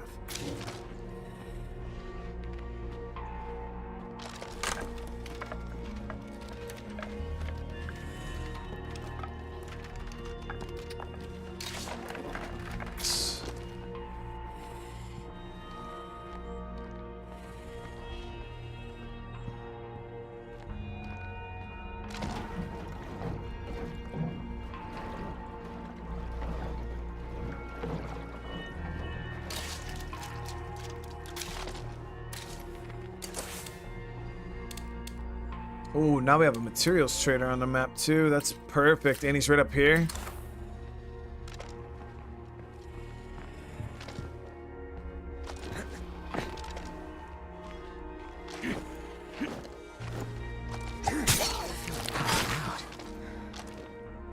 See, I mean, the only thing is doing a challenge where you can't kill the play carts. It would just, I don't see how would that be hard though? Because it's not like the missions are inherently difficult. Like without killing the play carts, there would just be nothing to do. And the game would just go on forever and eventually get super, super boring.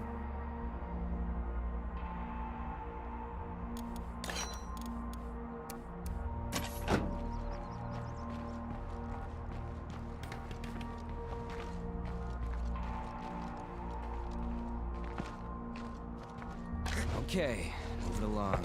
Let's see here.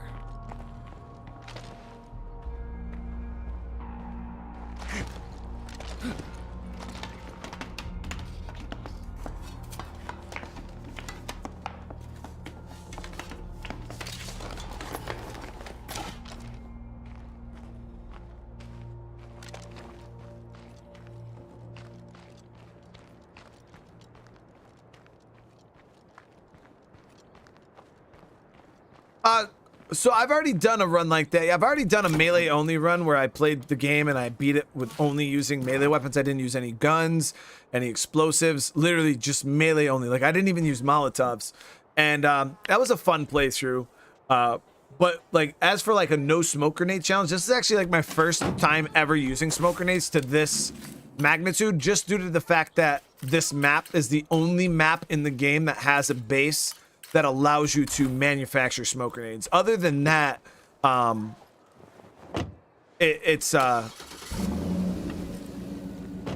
this is a pretty new playstyle. Like I use smoke grenades here and there, you know, when I have them, but in a traditional playthrough of State of Decay, you might have, I don't know what, 10 smoke grenades, you know what I mean?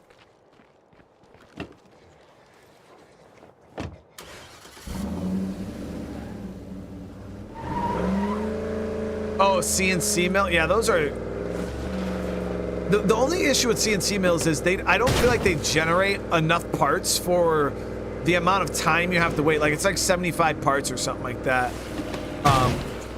And I'd rather just keep the materials. I feel like breaking down weapons with the forge. What happened? Yeah, okay, I can't eat it.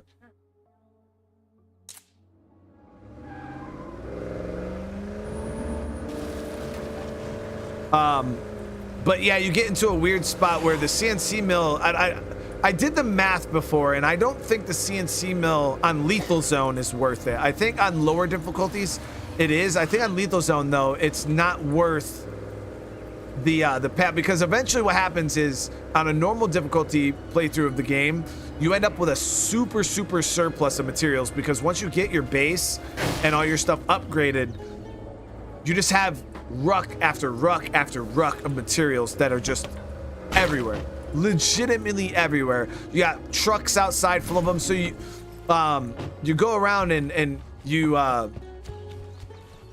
just start ripping the rucks up and CNC mill, getting parts.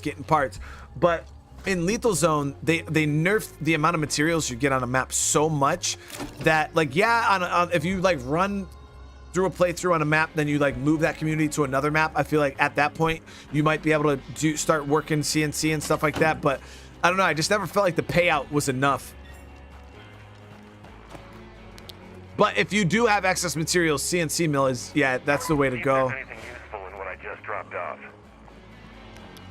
Come here. Right. Seriously, I'm not over there. trying to play tag, dude.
tackle. I don't see why not.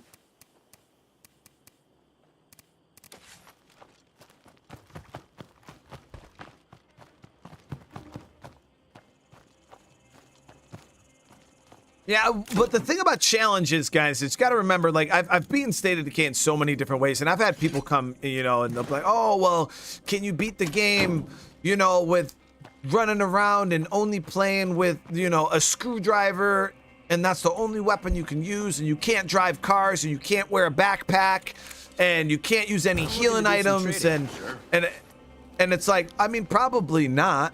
You know, I probably couldn't beat the game like that, but at the end of the day, for me personally, like, challenges have to be fun. It's like, yeah, I could play the game without a car and a backpack and only use but I'm gonna be so fucking bored, like, trying to do that challenge, and it's like why? Like, that doesn't even sound fun. Like, challenges have to be, like, not just hard for the sake of being hard. You know what I mean? Like there's I feel like there's a difference between a good solid challenge that really challenges you and then something that's just stupid hard for no reason. And I don't enjoy the difficulty. I guess that's the thing. It's not the difficulty of the challenge per se that makes it fun, you know. And I think people think, oh, well, the harder it is, the funner it's gonna be. It's like, no. There's a difference, you know what I mean? Like, I love the strategic element that comes along with difficulty. Like, when you get to a certain level of playing a game and it's hard enough, you have to strategize, you got to think. But when you're just like, oh yeah, you just got to play the game with a screwdriver and you can't drive and you can't do this and you can't do that, it's like, okay, like, yeah, that would require, but it's so unbalanced that it's just going to be not fun and miserable. And, like, you know, being miserable isn't, like, necessarily you know, a good thing. It's not like, oh yeah, I'm miserable, so that means I'm having fun. No, it's gonna just be terrible, chat.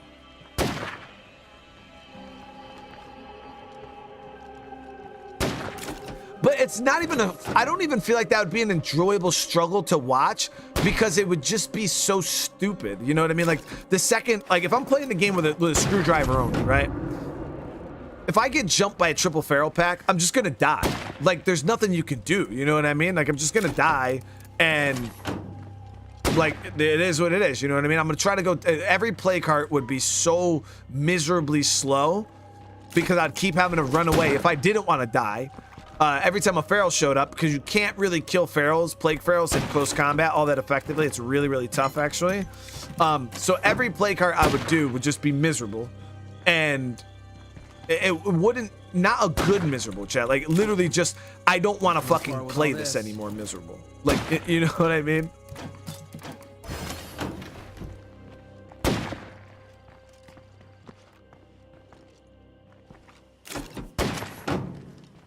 Yeah, so we got to store the rest of the materials in there for right now because we're over capping. And then we'll go ahead and upgrade this. Yeah, that's not gonna work.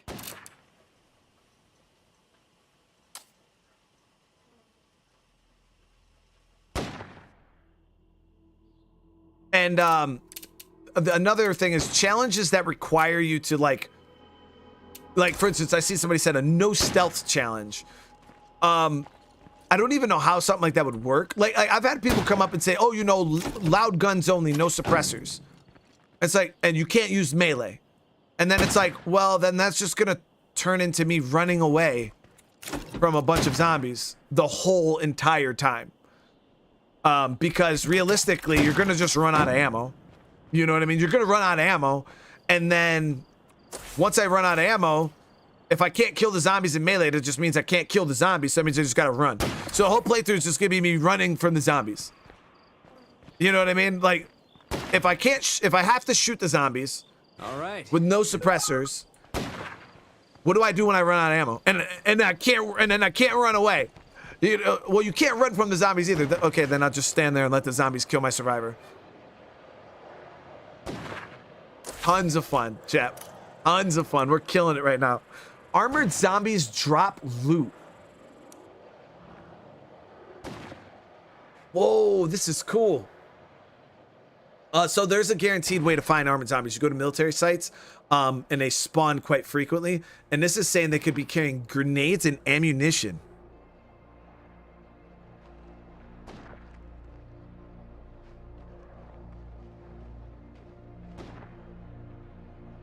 I think I might go out of my way to do that because that sounds actually pretty enjoyable. We got to see where that spawns, though.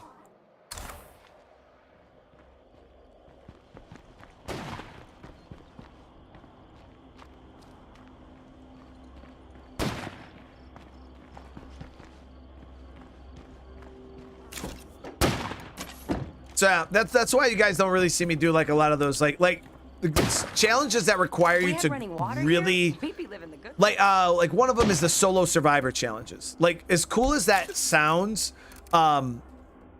it's such a hassle to even because you need a certain you got to have a special what is it, hero bonus or enclave bonus. It's the one that allows you to like recharge your character when they get tired, and then you're just like playing a stamina game. It's just the game isn't designed for it, so you like I don't know, it's just for me that stuff is just really annoying, and I don't want to have to like go so far out of my way to make a challenge work. I don't know, I just get bored really easy with that kind of stuff.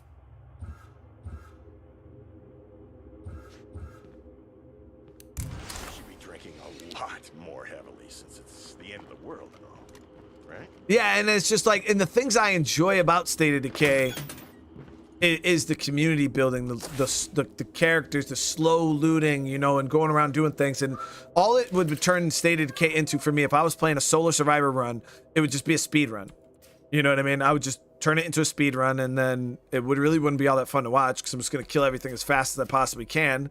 And just to get the playthrough done and over with, you know what I mean? Come on. All right, so that's right here. Military trauma tent, guys. Let's go down there and see. Ooh, there's a triple feral pack down there though.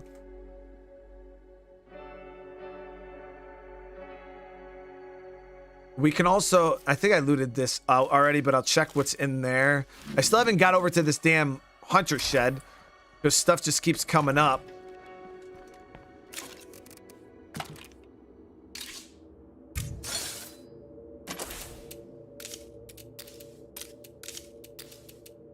Get more parts going.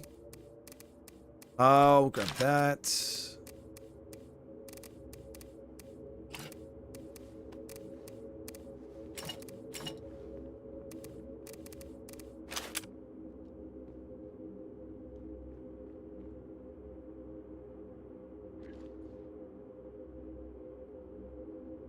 Use a sniper and well, how many shots does it take though, Next Crow? I'm pretty sure on a 7.62 rifle, it still takes like 3-4 bullets to drop a single. I only got 34 bullets.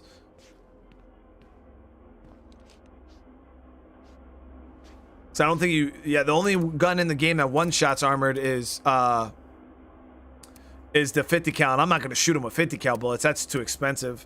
Those things are 1 ammo per shot. 1 base ammo per shot. Yeah, I could use a 50 cal, but first of all, it's loud and it's very expensive. Like. That would be, I'd be pissing ammo away out the community. Because you got to think, to craft bullets in Lethal Zone, to craft these 50 cal bullets, you literally use 1 base ammo for 1 bullet. So the conversion is just absolutely not worth it. I'd rather just go around and melee them.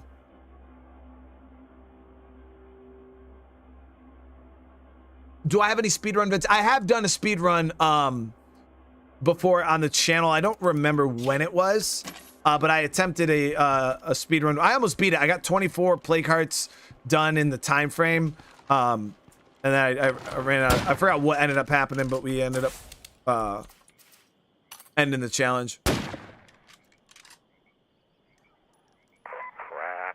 A drink it. Yeah, I don't drink alcohol. Somebody said, yeah, I don't drink alcohol or caffeine. No coffee or alcohol for me. It's not that I have anything against it. I mean, I used to have a couple beers here and there, but my stomach has gotten so bad over the recent years that I drink like a beer and the next day I wake up and I literally just feel like actual shit. Like my stomach is so just turned up.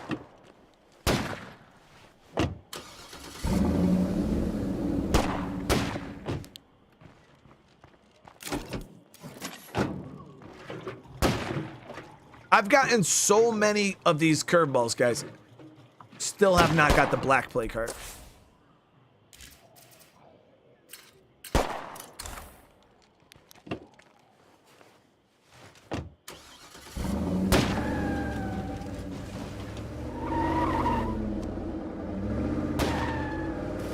But you know, I like the taste of certain beers, you know, so I'd go out and buy like the red apple ales. I think they're delicious. So I used to have a couple of those, just sit back, chill, drink a couple of the reds, and I also like Blue Moon with like the orange in it. Like that shit is delicious. But that's the only time I really would drink it because I like the taste of it. So I'd have a couple beers because I genuinely enjoyed the flavor. But I don't think I've drank to get drunk in, what, 11 years? 12 years? Who's that? Your mom's, yeah, your mom's house. Okay.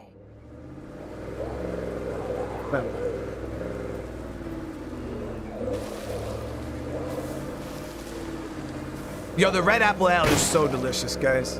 If I take out the nearest plague heart, this might just clear up. Tons of armored zombies. Holy crap. So this mission literally just spawned the hell out of armored zombies.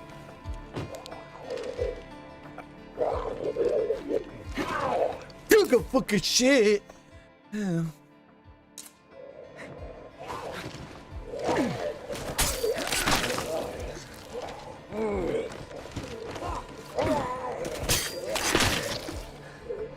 Ooh, 556. So see, these are the kind of curveballs I really enjoy. These are nice little activities. It gives me a reason to go out and, like, you know, do something. It's unique. It gives you something to do, you know what I mean? And that's one of the things this game was kind of missing. Outside of the gameplay loop and just looting, there wasn't much to do. You know what I mean? But now I can go out, Hello? farm armored zombies. Help right away. Ooh, what? An infesting horde is on the move. What play card is awake?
Jack diddly fucking squat, man.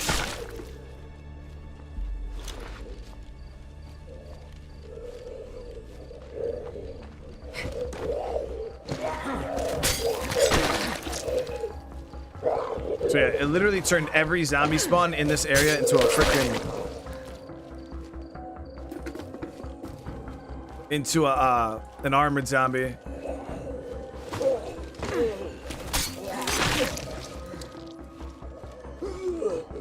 Which could get pretty scary if you got enough of these guys on you. Oh, there.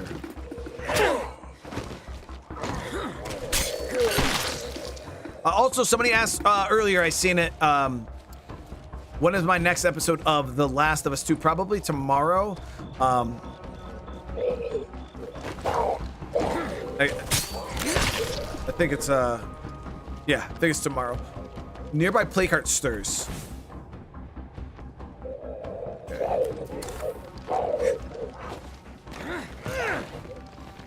So we're in plague territory, so we got to be careful.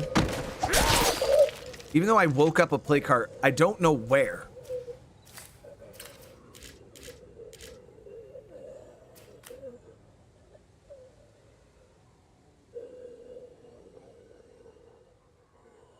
I don't see a heart awake.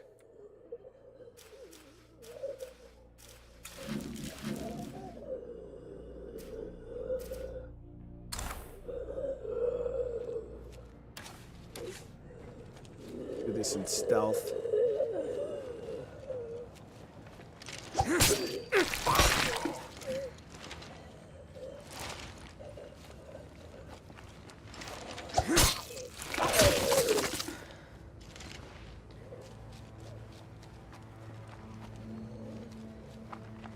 Yeah, it has to be one that's not scouted, but I don't even know where there's a heart that I haven't scouted yet.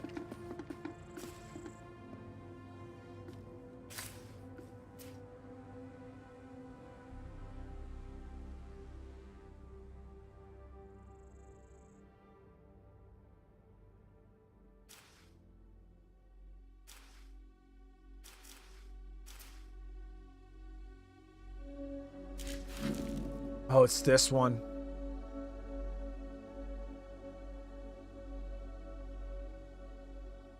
Oh, did the infectious zombies curveball wake it up?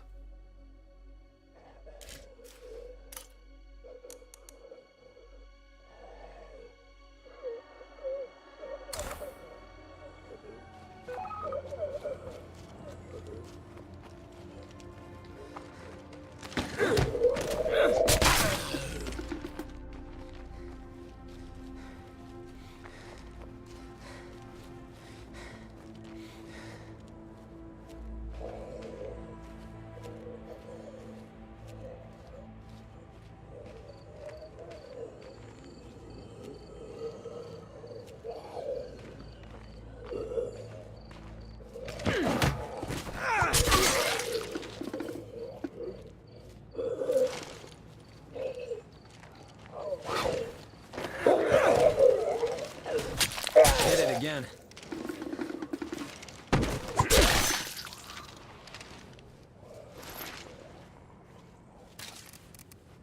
Oh, not a bad loose ammo farm for the most part. We're getting all right numbers. You know, it's free ammo. I really can't complain. No, it's not anything game changing for the most part, at least right now, but it'll definitely help.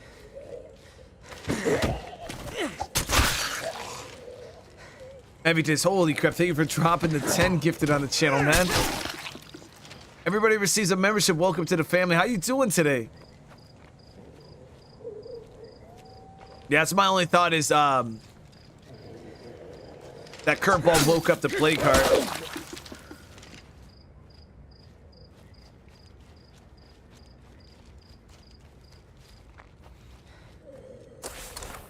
If I didn't have the stamp, if we're in plague territory, this wouldn't be a big deal at all. Just go around freaking killing these dudes like nothing.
Am I the only one who feels like we're seeing more and more infestations around here?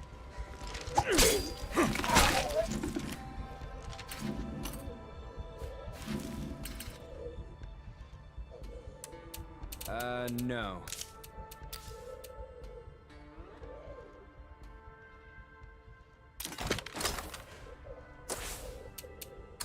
Was thinking about activating the plague disruptor, but it's just not worth the amount of parts right now.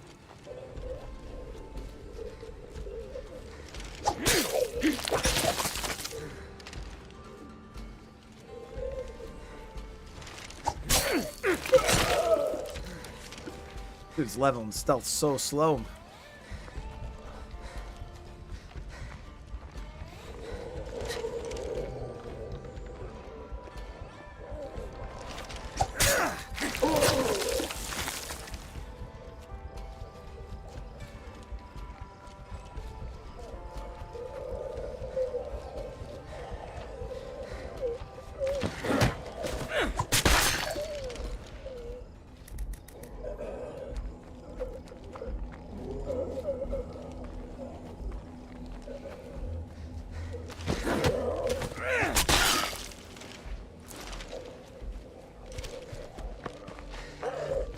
You know what? Screw this. Even if we wake up the play card, it's not that big of a deal. Just kill it. Ugh, the air tastes like blood soup. Goes.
No room for that.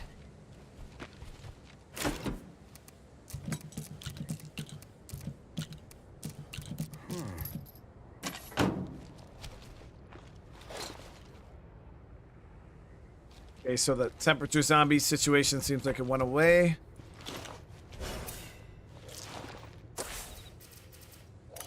Yep.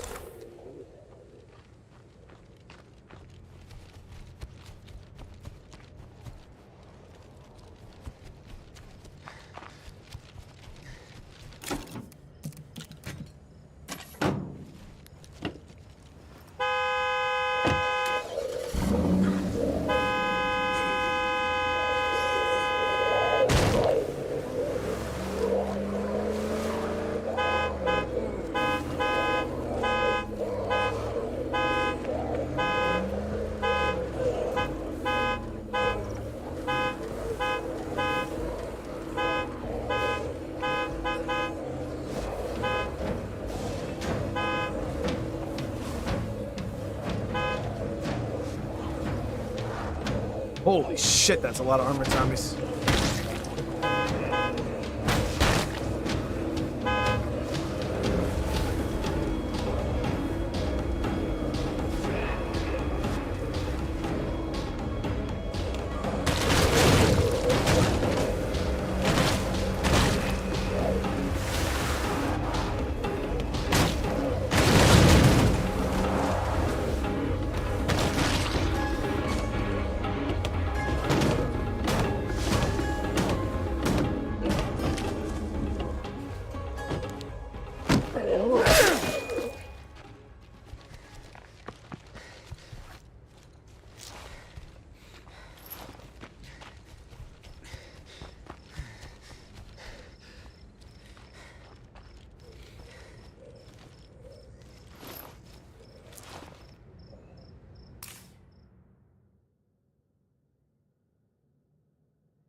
Okay.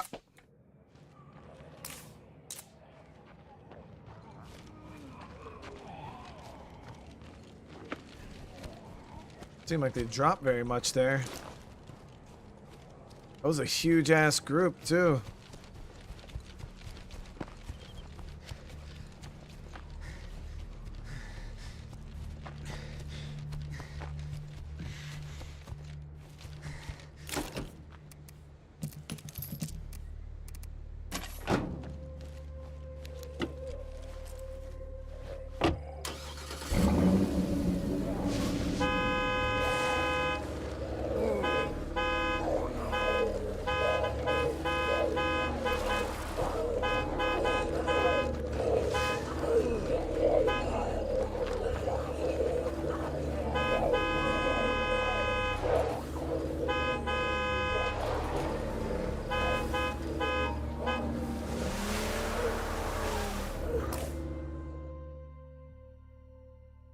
A little bit, yeah. So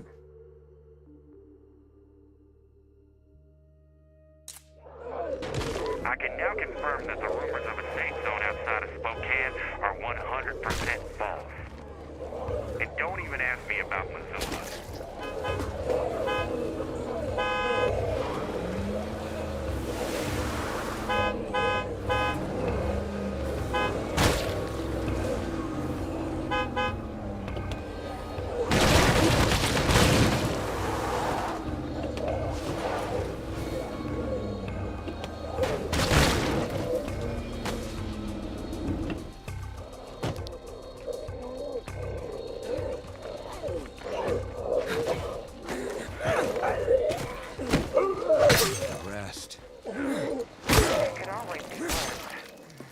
Back here.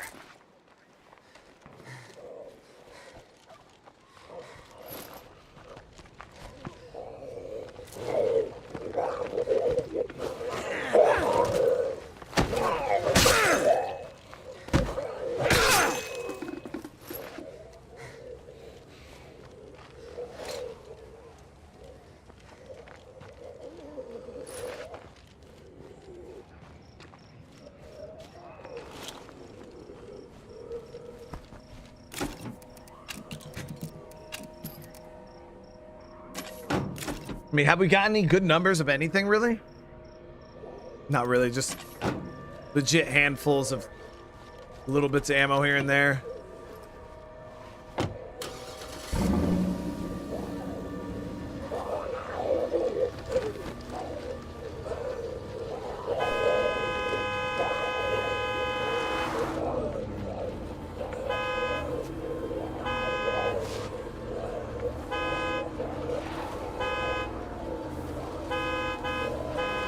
Spawn rates on these things are quite impressive, though.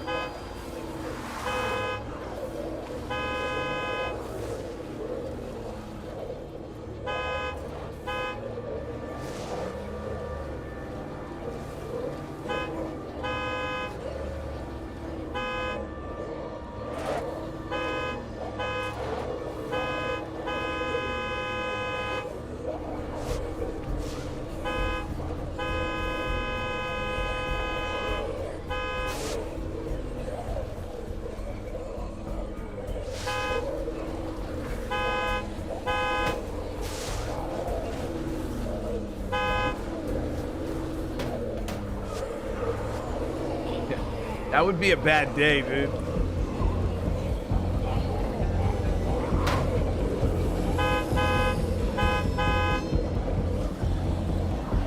I don't know why, chat, but it's probably been nighttime forever.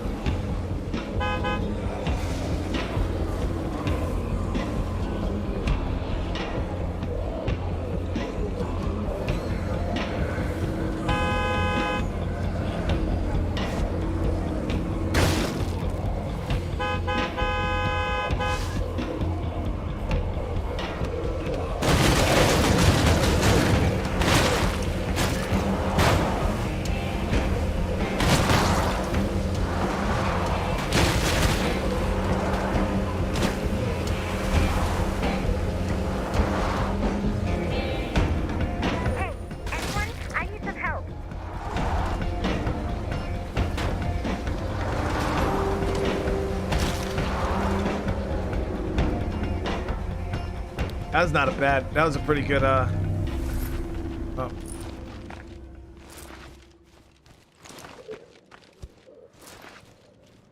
I feel like we got a decent bit of drops that time.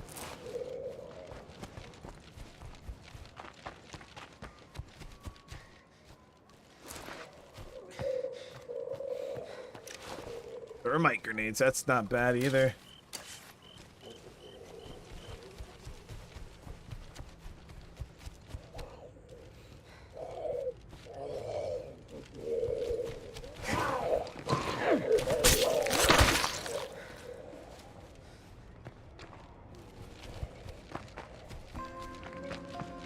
Got it all.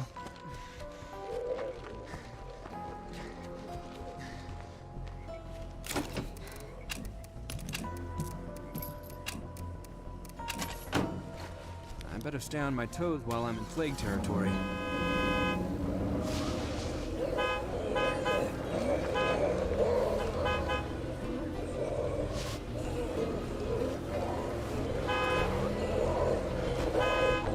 Yeah, is it me or has it been nighttime for a really long time?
Out to push.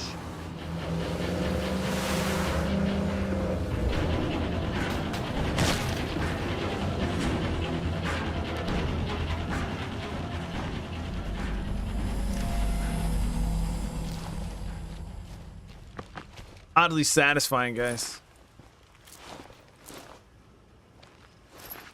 Just look back, spend night for less than 30 minutes. Okay. Oh yeah, I don't know why. I just like it's been night for an oddly long time. Hey,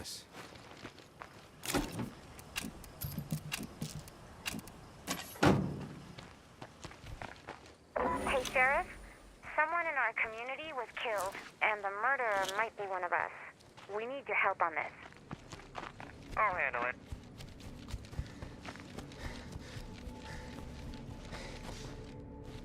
All right, let's go drop this back at the outpost.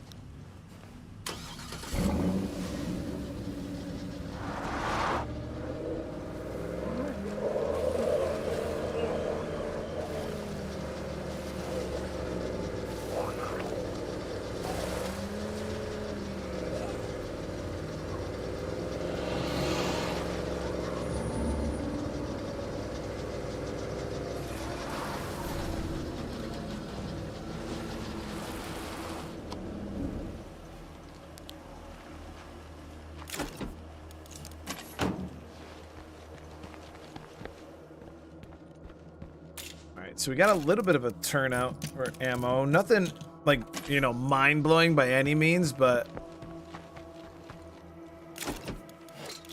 shit, in this playthrough, every little bit helps, right?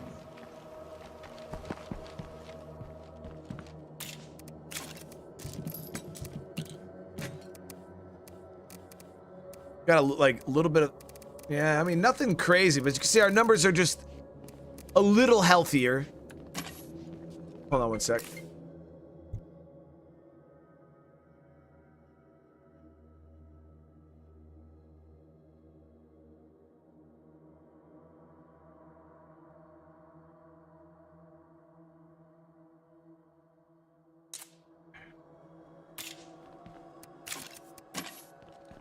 Yeah, our ammo numbers are just looking slightly healthier. Not a bad bit of 9mm right there. We got almost 50 rounds at 9mm.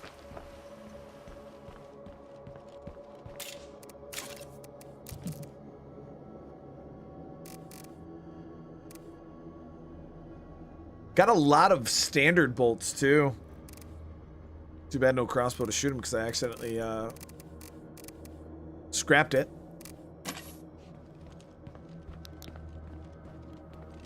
Alright, get a repair kit and some fuel.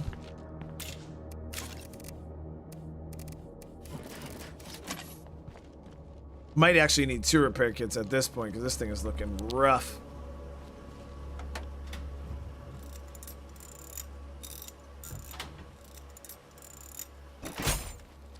That's good enough.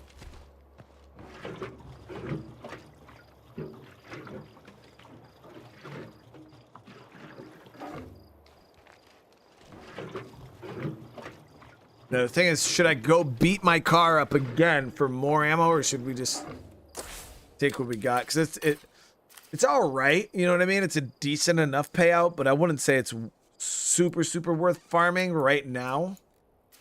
Ooh, okay, so yeah. Did I not set traps right there? Yeah, that's not gonna work. It did. How are they bypassing my mines?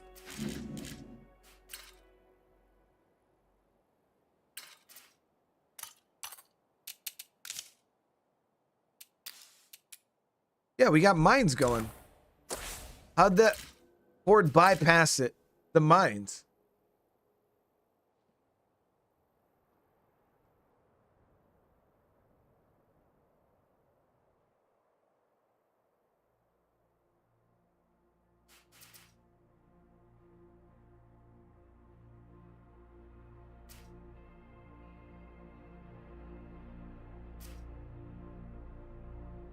So we got 2 play cards awake, this one and this one.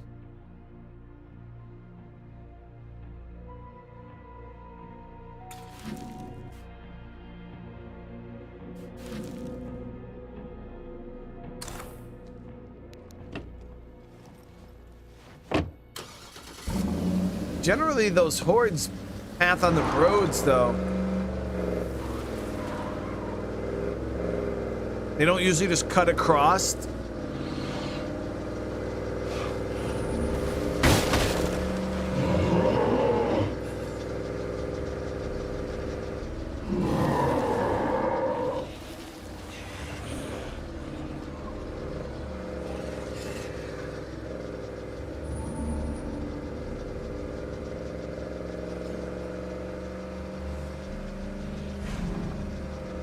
Really trying to get us with them damn bloaters today, aren't they? Holy crap.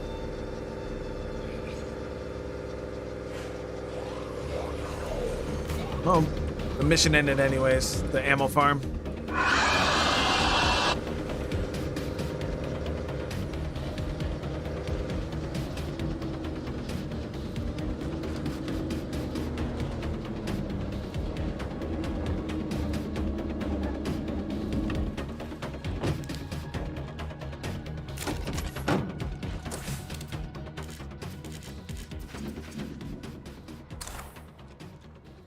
So we just gotta go clear out that roadside pharmacy. Made it back. Real quick, we got a infestation right across the road, but I just, unless this was like a level 2 or something and it broke out, or you know, it was just a horde that was moving internally that's already over here. But I mean, I guess they could be just pathing up this way. Be a little unfortunate. We should build some new rooms while there's still space to swing a hammer. We checked base. Okay, is there anything that we need currently?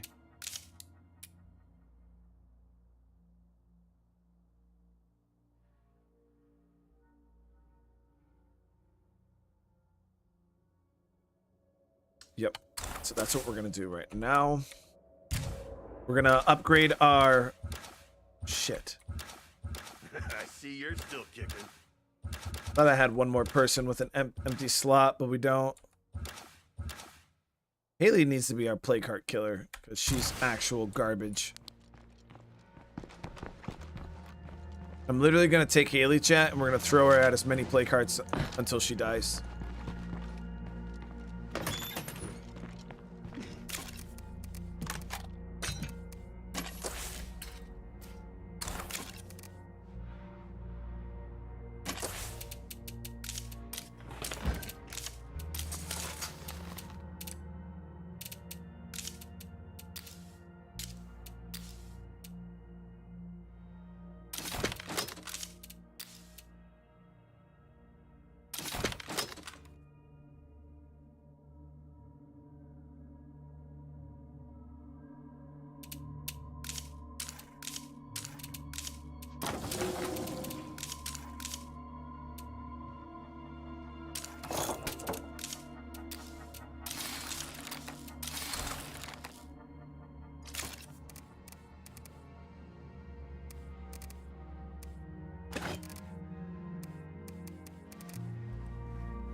So yeah, things aren't exactly going well, are they?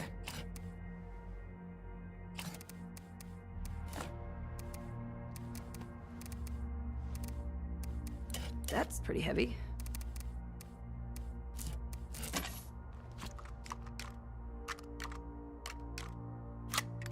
So we're good on that. Oh, I grabbed the wrong handgun. I grabbed the 357. Man, I haven't seen the people around here this unhappy in a long time.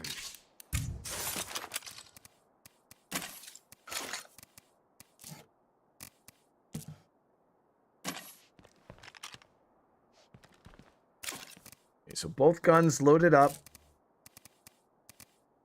It's all of our good bit of 9mm, 22. We got smoke, got Willie Pete, Stam, Plague Cure, and heals.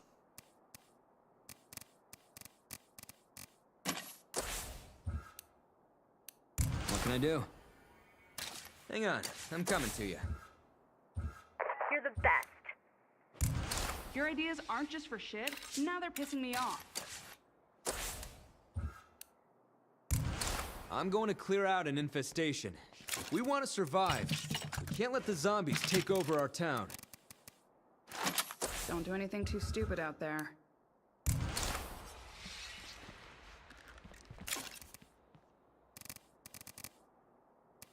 Go ahead and grab Plague Cure. I'm actually gonna craft up an I want to do another one.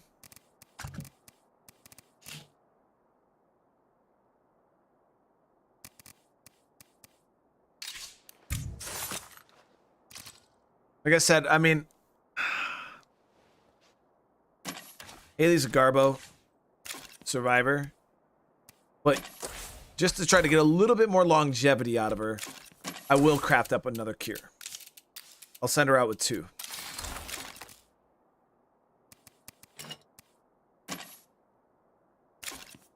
And if she survives, then good on her. But she's gotta earn her place, chat.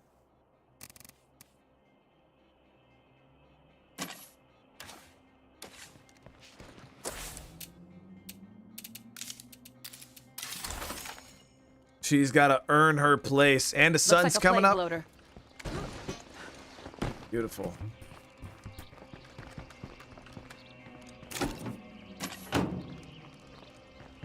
You know what? Let me actually grab some extra supplies.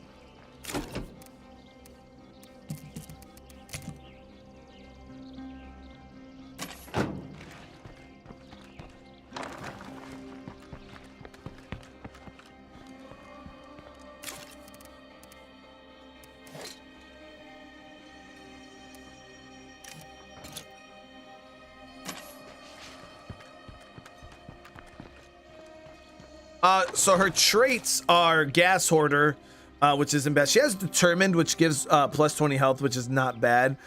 She gets like, yeah, so she got, I mean, realistically, her traits are pretty decent. But she has geek trivia, which is just a terrible fit skill. Oh, whoa, they buffed it? Oh, I was like, what? Yeah, it's still pretty terrible. It's a good, decent morale thing, but only thing, determined is pretty good. She gets plus 20 health, plus 20 stam. Actually, I've never even heard of that trait. That's actually a really good trait.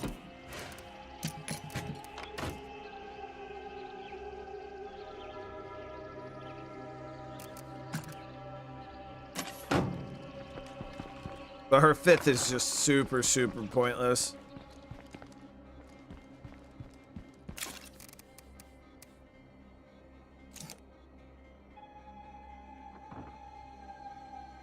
That's pretty heavy.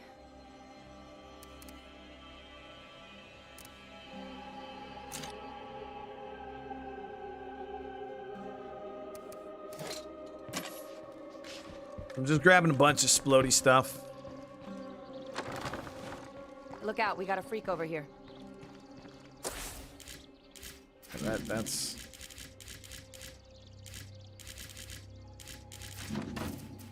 pretty nasty. All right, so we're gonna go ahead and activate our disruptor. That wiped our parts pretty bad, but my goal is to hit this heart, this heart, this heart,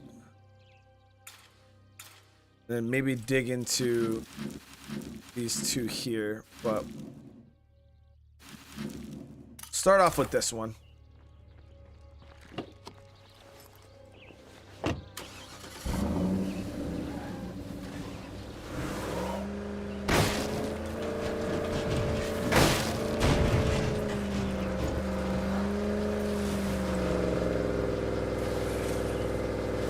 Yeah, now this survivor here, like, we didn't recruit her to keep her. We recruited her because we needed just anybody to move into the new base. But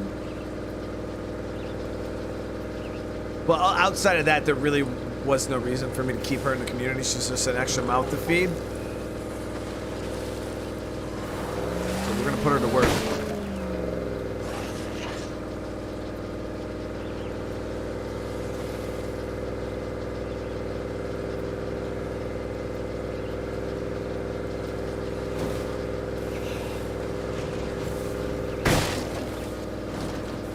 Territory. Gotta stay on my toes.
So I'll probably use these pipes and the Willy Pete. And these grenades. Appreciate it if you could get rid of an ugly problem we have.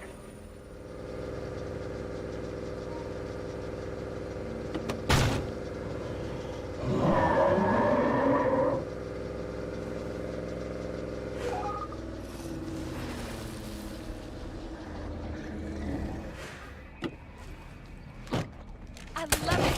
Love it!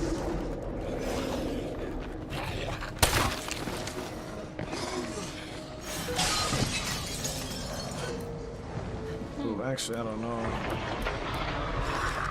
Only one of those left. Get him, okay, yeah, we can get him up over the fence there.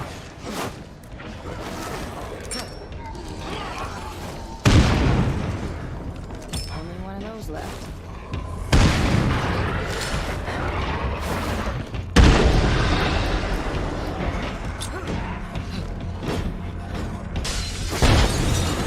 It's in bad shape. Gotta keep at it.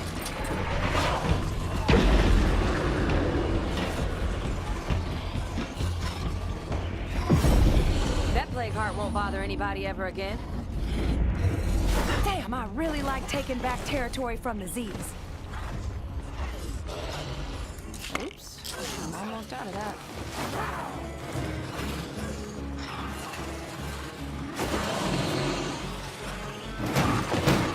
You see how they can't jump on the hood? That's what makes this vehicle so good.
Would I form a community like this in a real hunt?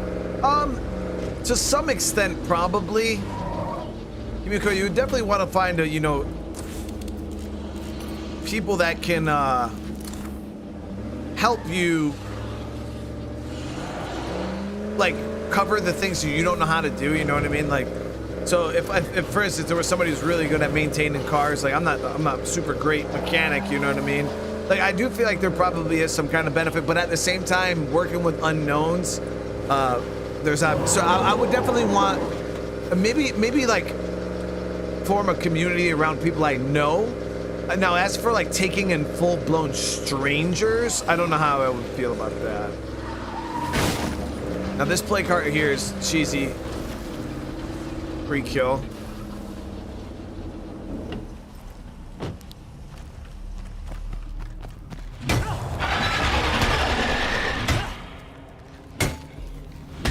I'm slowing down.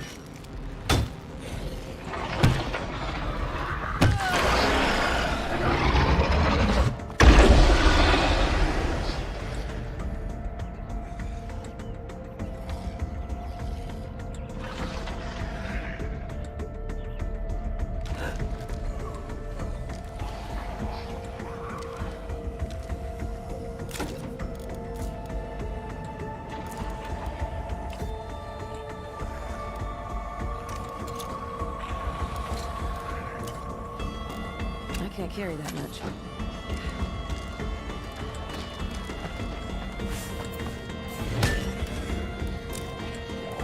Fantastic.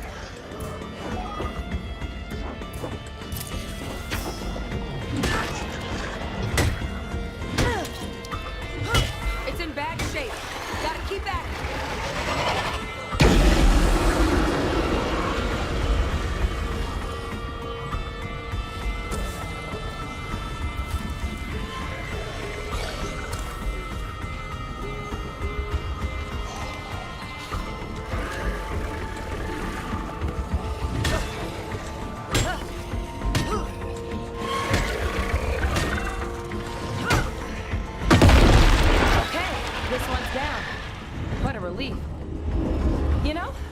Safer already. I should have grabbed the repair kit too.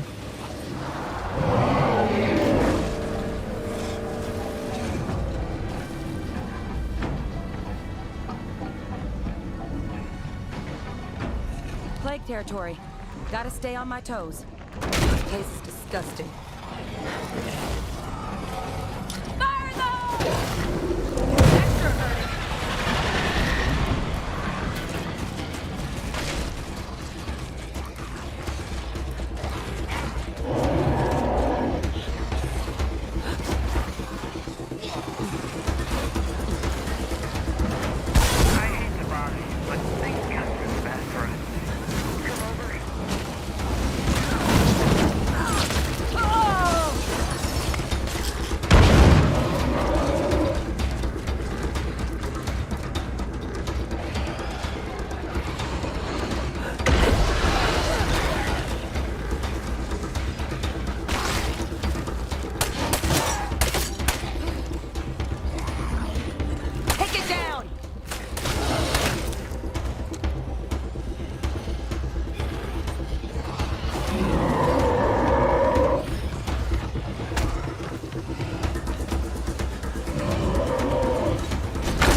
I'm out of gas.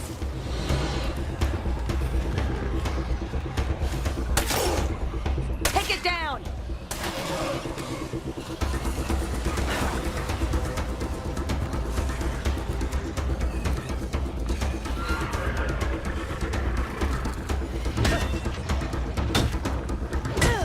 Oh, Miguel, thank you for the super chat. Sledgy, that's a sledge with a knee. This is the best kind. Okay, this one's down. What a relief.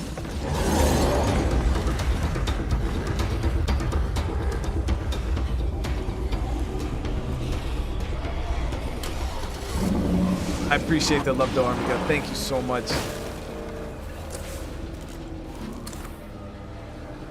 All right, we need to quickly get ourselves some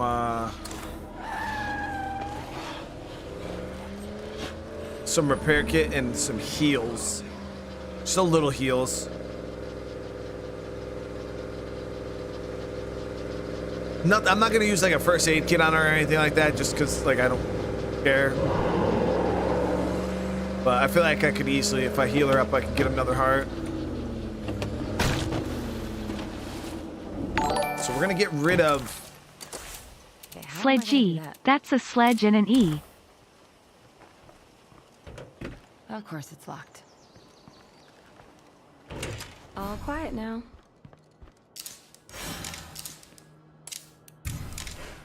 Okay, folks. This new outpost is fixed up.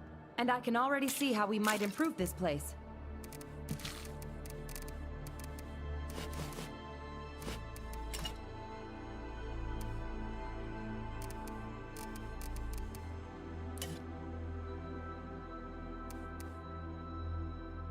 That's pretty heavy. Wait, let's see what we're working with here in the...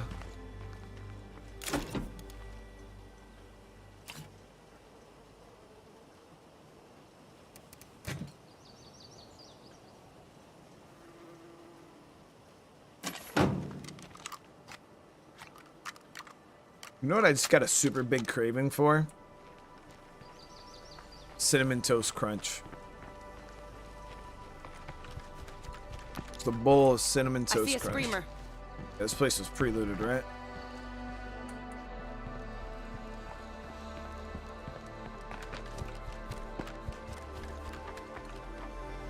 Alright, let me grab that repair kit. Yikes, too loud. I have to say, we've done a good job taking care of infestations.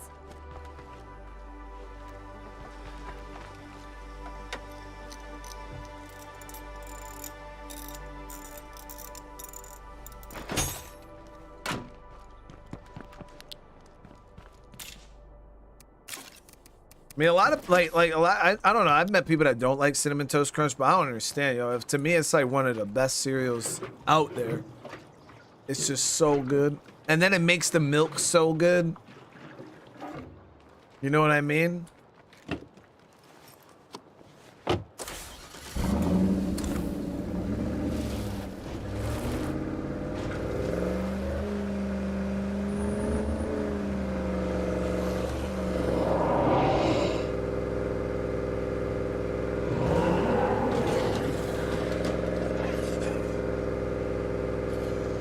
See, so many people do that. Like, they go there, like, with the Reese's Puffs. Like, I mean, Reese's Puff cereal is good. Don't get me wrong. But I don't know. I feel like it's definitely overrated. Like, I would fuck with Fruity Pebbles before I ate Reese's, or the Reese's Puff.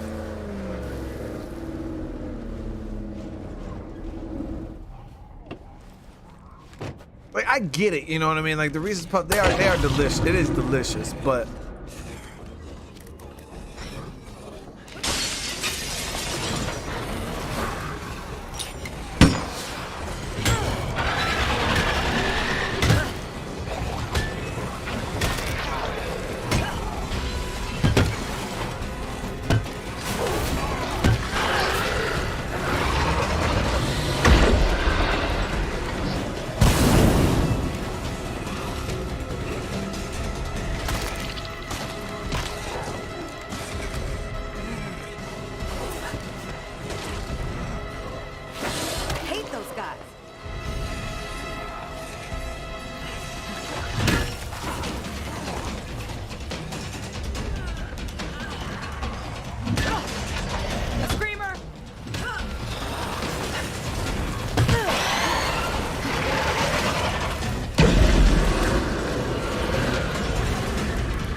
securing this area now that it's gone.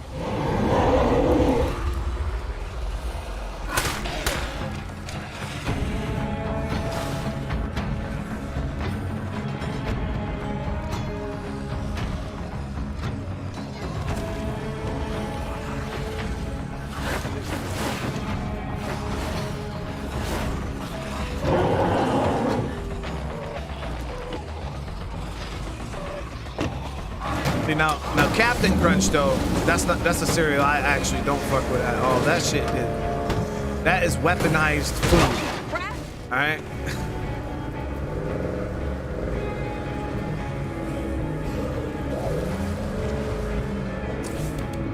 Yo, Frosted Flakes used to be my favorite cereal of all time. Shit.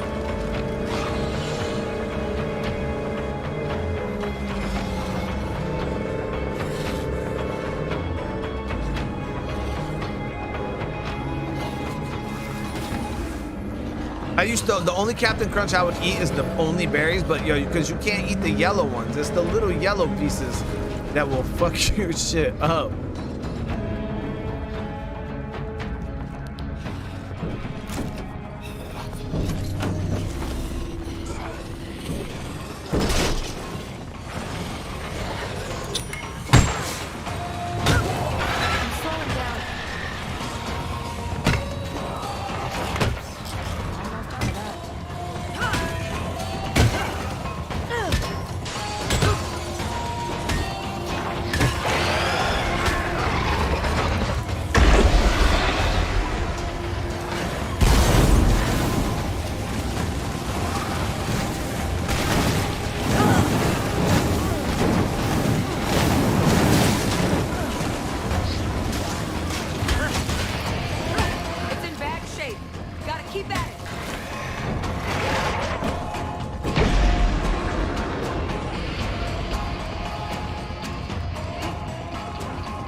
Jump back.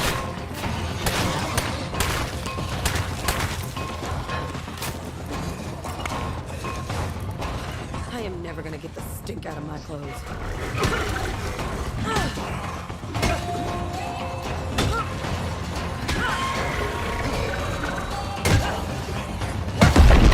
Okay, this one's down. What a relief.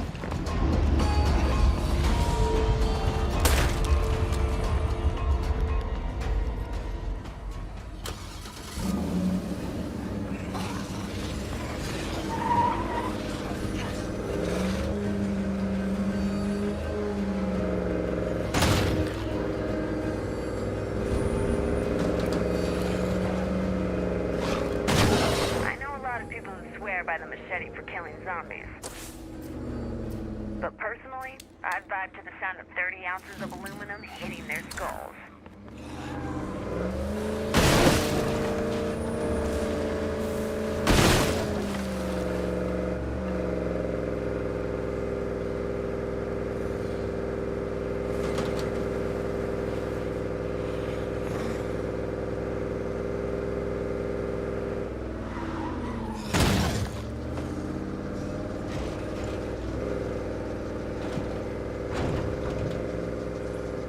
Plague territory. Gotta stay on my toes.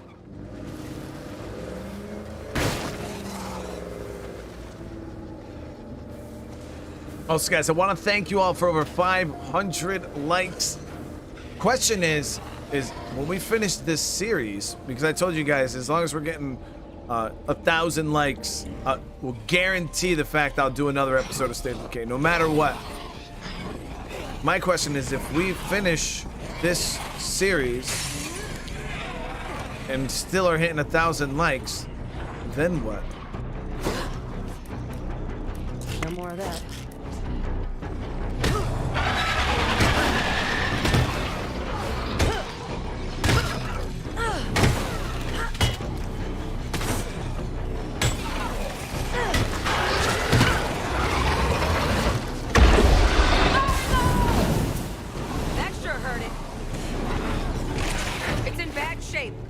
Keep at it. Now, go for the head.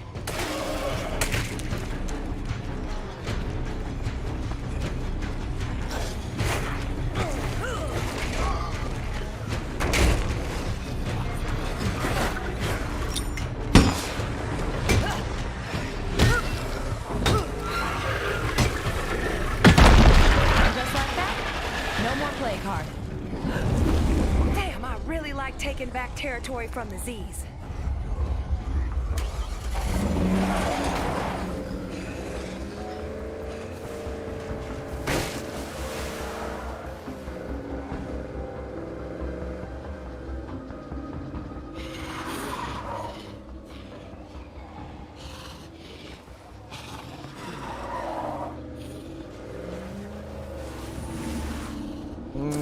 Gotta get clear of these plague carriers. Feeling weak.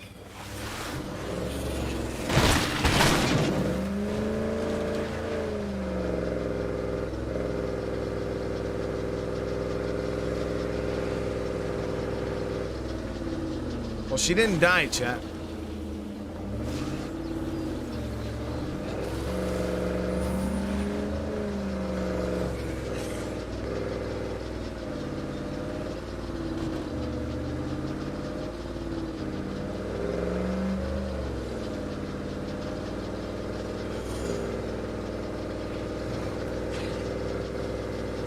Would love to see before the series event you go loot every play card to show how much loot. I mean, I don't know about actually looting it, but we could probably swing by a few and just peek in them. Like, it's there's 28 play cards, so we know for a fact I missed out on 28 guns, 28 rucksacks, 28 times 3 to 4 different stamina and healing items, 28 backpacks. The amount of loot we passed up on is absolutely astronomical.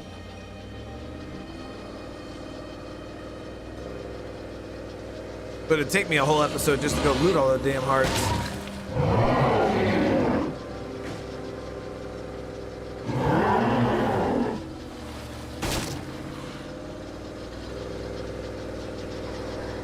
I really enjoyed that challenge though on this map. My thing is like, man, I wonder how that challenge would feel on another map, you know, maybe like say Trumbull Valley. Trumbull Valley's a tough map. And the loot can get pretty scarce on Trumbull also.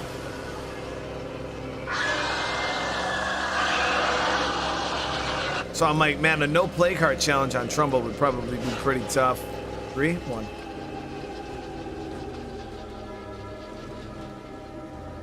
Mainly because this map, I was able to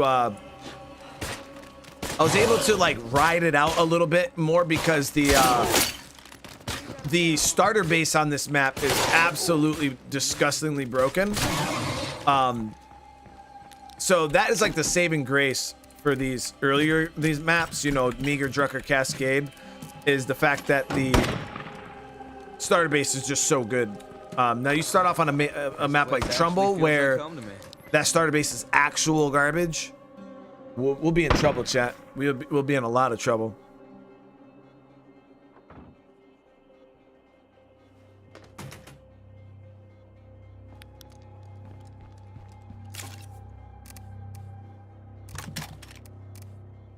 See, I never thought of fast search only being a very fun challenge, HE, because all it's gonna do is if I want to play smart, right? Like if I fast search, right? If I want to play smart and still beat the playthrough smooth and play, what would happen is if I had a search crash, I would just have to run. So what would end up happening is every time I went to go loot, I would just consistently be running away over and over and over. And that's all the challenge would be, is just me running away. It's not like it would create any like tense or awesome moments. It would just create a moment where I would just keep running away over and over and over again. And then if it's like, well, then don't run. Every time you get a crash search, you gotta sit there and fight every single zombie. Then it's just like, well, now that's just gonna be ridiculously boring. And I'm gonna eventually run out of it.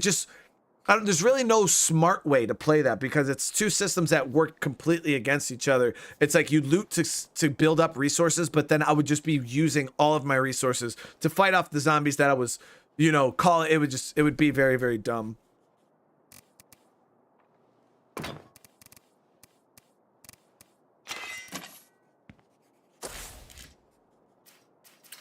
Yeah, like I said, it wouldn't necessarily make the game harder in a way. More, I think it would just make it more annoying than hard. Because the thing is there's the thing I have trouble with in State of Decay is like managing all the different buffs and characters and stuff like that. So challenges that require me personally to go out and like figure out, okay, how am I gonna make the loot work? How am I gonna make the resources work? The ammo and stuff like that. That's stuff that challenges me as a player. I am not a player. Now there's other players that have issues with the combat and the zombies. I don't find the combat in this game hard anymore. Like so anything that would just make more combat wouldn't necessarily challenge someone like me, because that's not my weak point of the game. You know what I mean? My weak point would be, okay, if you take resources away from me, now how are you gonna do things? Because yeah, I could fight the shit out of the zombies. That's like one of the only things I'm good at. You know what I mean?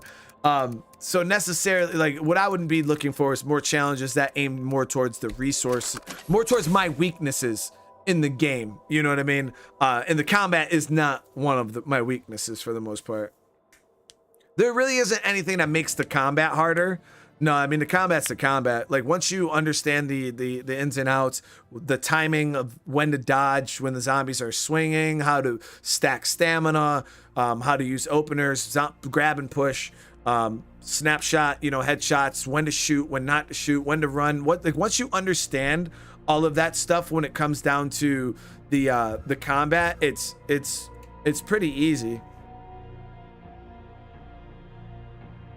Damn, Unseen just done. I got a challenge, use the controller. So we talked about that, Unseen. If I did play this game with a controller, I would turn it into a melee only playthrough.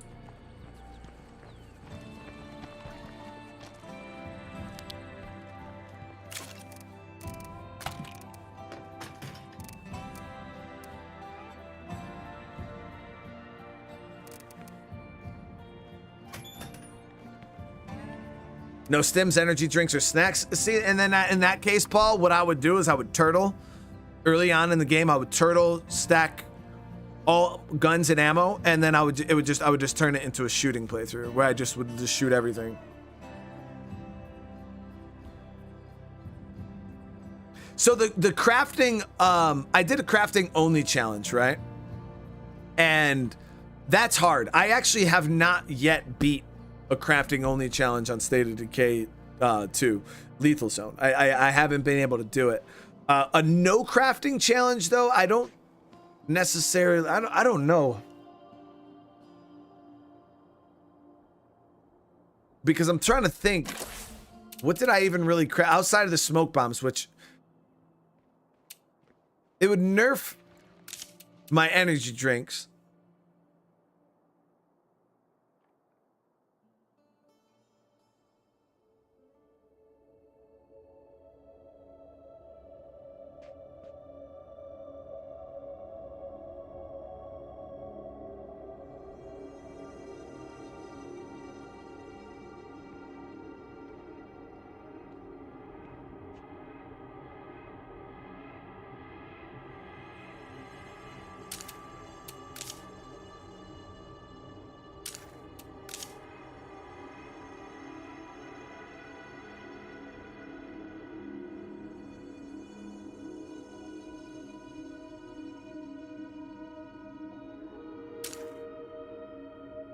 I mean, a no crafting challenge would probably be quite challenging.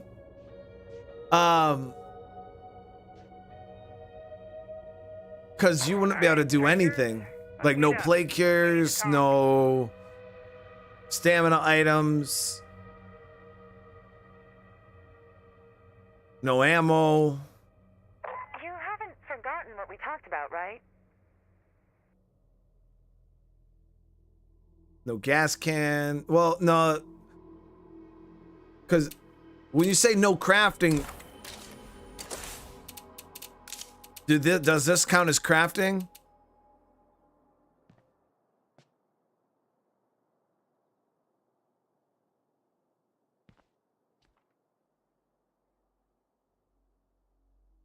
I already did a no crafting challenge together with a no looting play cards.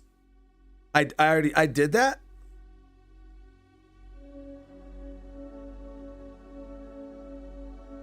And I did it on Trumbull Valley? Really, you sure you didn't watch somebody else do that? Because I don't remember doing that.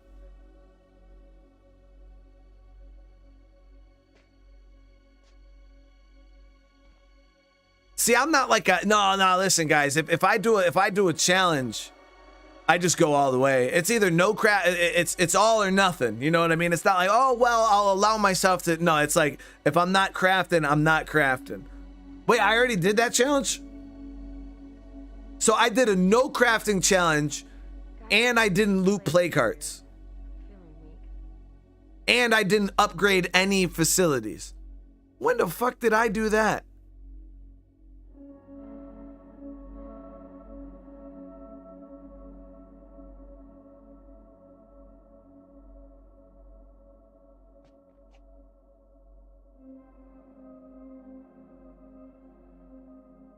And did I beat it?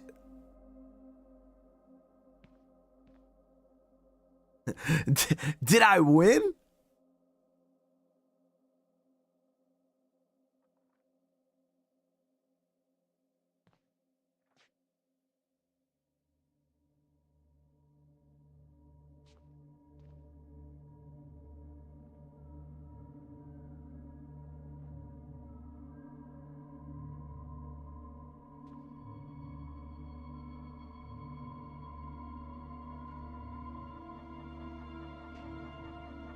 Cryptid. Oh man. Well, I didn't.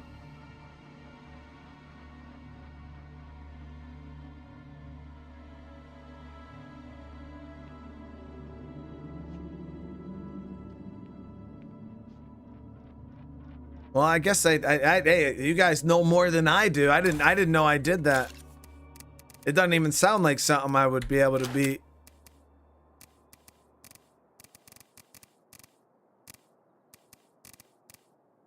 It's definitely an interesting challenge, though. But I mean, I wonder how that system would play with into the curveballs. I don't know if it would really change very much. See, the hard thing is crafting only. Yeah, crafting only is really, really difficult because you just don't have shit. Like at all. Crafting only, that's what makes this so difficult.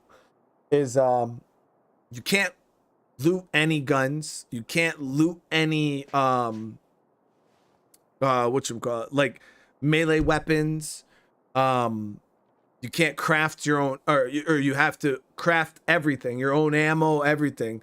But there's no way to make guns. What bounties are active right now, chat? Does anybody know? Because without the Trumbull Valley bounty broker thing, you can't get guns at all. The only thing you can craft, the only ranged weapon you'll be able to use in that playthrough is a crossbow. So that's what makes crafting only so hard, is you literally are stuck using crossbows as your weapon and as your ranged weapon, and then you have nothing else. It was tough. Yeah, I actually was not able to beat crafting only just due to the fact that my survivors couldn't survive base attacks. Like, I don't know though, maybe after the heart attack update it's a little more manageable.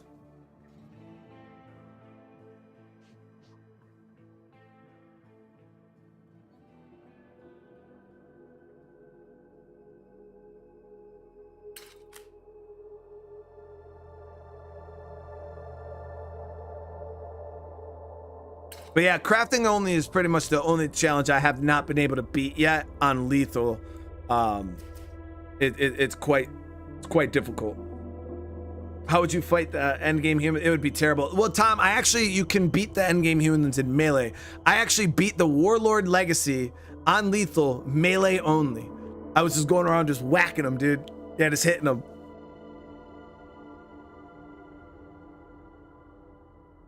No, Balak, I lost. Yeah, my last crafting only we were on Trumbull Valley and I lost. Community wipe. And end of the game.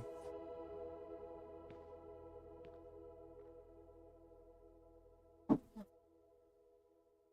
showed me though. Where'd you get them? I know they're real. Where? What shop? A&N by hand. Not the best condition, but they're. No, No, I'm saying like you can see the hollow scratches on the Moltres, but really awesome cards. These are cards from my time. the guy. Huh? The guy said. He knows me. Yeah. I've watched him. He's like.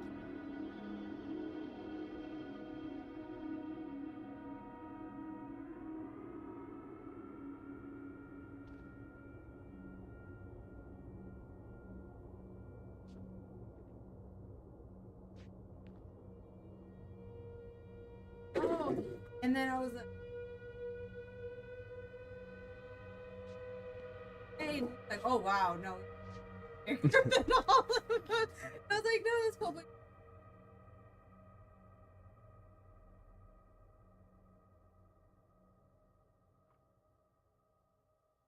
That's dope.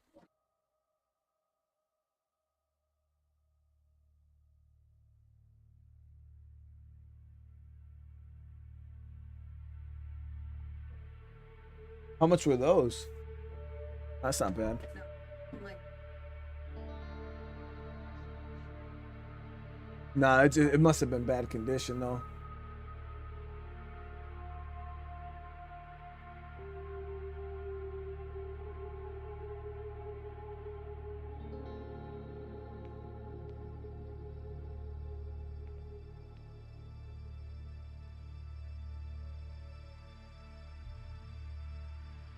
But yeah, so put it this way, guys. I'm open to trying a crafting only challenge again. But I don't know. Put it this. How about this? If we hit 1,500 likes on this video, we'll do a crafting only challenge. In update 34. See if there's anything useful. A no card. See, the thing about a no card challenge is that just doesn't. So we don't die of starvation here. It doesn't make the game harder. It just makes shit take longer. And you got to think. On average, a State of Decay playthrough will take me 20 hours to beat. You know what I mean? So you got to. All it's gonna do is like double that time, and 90% of the live stream, this is what you guys are gonna be watching. That's too bad. I got a better idea. How about those guys take a hike instead? Like this is gonna be 90% of the content. You know what I mean? Because not having a car doesn't make the game hard. It just would make shit take forever. Like, oh, I want to go out and get this rucksack today, guys. That's going to be today's episode. Because I got to walk down here, get that. You know what I mean? Like, rucksacks would be annoying. Now, the thing about crafting only, it kind of embodies all of these challenges in one. Because, say my car blows up. I can't loot repair kits. It's impossible. So like it's against the challenge rules. So the only way to keep your cars up and running is by creating a repair kits. But say you don't have enough parts, you know what I mean? Because parts are really hard to come by in a crafting only challenge. So now you're sitting there, you're trying to, okay, how the hell am I going to, you know, get repair kits, keep my car running with gas and things like that. So it's like, instead of doing a no car challenge, oh, you can't drive your car, have reasons behind why I can't drive okay, I can't drive my car because I don't have gas to put in the car to make the car move. Or I can't drive my car because I can't repair my car. You know what I mean? And now it's different. You know what I mean? Now it gives you a goal to go out to work on. You know what I mean? And that makes it a lot more interesting than just being like, oh yeah, you just can't drive your car.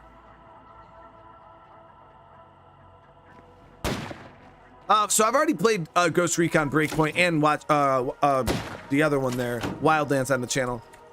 Bad Wolf, what's going on? I appreciate the birthday. Hey, it's all good. I hope you're having a great day today. We gotta knock them all out.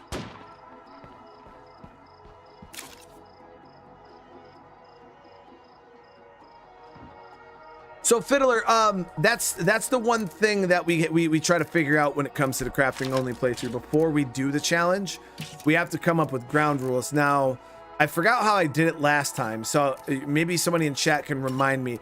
But the original crafting only playthrough I did, I allowed myself to loot melee weapons and guns, and I was able to scrap them for parts. But what that did was I had an excess, like a ridiculous surplus of parts, so it kind of nerfed that difficulty in that sense. So I think in my last challenge, I didn't allow myself to loot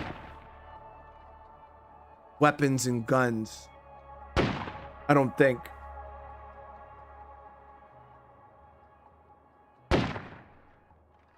Yeah, because the things I cannot loot are guns and melee weapons and loose ammo. Not allowed to loot any ammo. Not that it matters, because I won't be able to use guns anyways. Paul, thank you for the gifted, brother. But I know you're you're allowed to loot trade items. You're allowed to loot ethanol. You're allowed to loot chemicals. There is certain items you're allowed to loot in a crafting only playthrough, just because there's no way to craft them. Like, you can't craft scraps of circuitry. You can't craft ethanol. Well, I think there is a way to craft ethanol, but it's like it makes the challenge really, really annoying. And like chemicals, you can't craft chemicals, and in order to take advantage of crafting only, you have to be able to craft. So there are certain items you're allowed to pick up. Like I said, you're allowed to pick up the trade items. You're allowed to pick up the chemicals and things like that. I think we allowed ourselves to loot parts too, because crafting parts was just not. I don't remember though. I got to go back and look at my last rules, because that's the one I would play it off of. All right, let's see here. Damn, it is already about to be nighttime.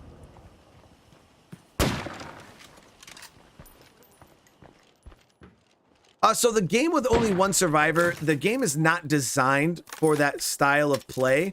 So the guys you see that do those, either A, they're modding the game to make it work nice, or you have to like do a setup. Like, you have to set the game up specifically with a certain enclave bonus and all this. Like, you have to set the game up a certain way, and then you have to play.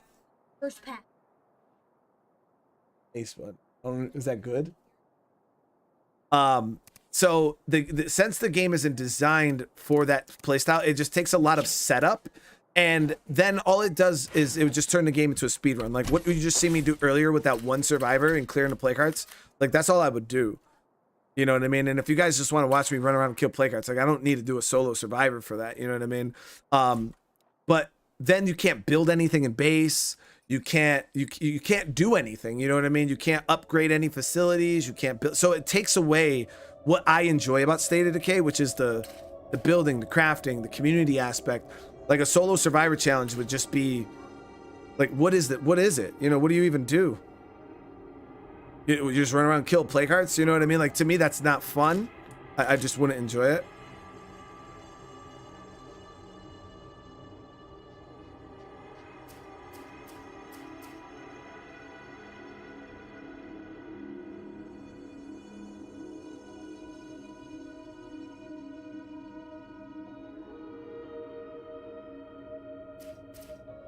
So, I just don't know if we can count on you anymore. Whatever. We're gonna regret that when we need their help. So we do got the Trumbull Valley Trader. And this Wandering Trader's Echo Lab, which we've already... And I mean, now I could probably go and get a freaking biochem station, but we're already at the end of the playthrough, so it doesn't matter.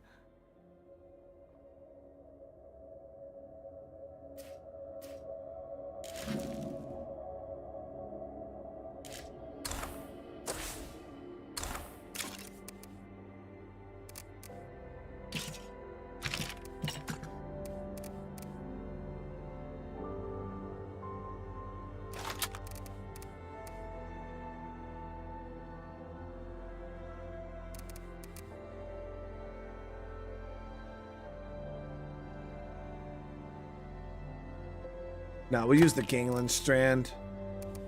What's this?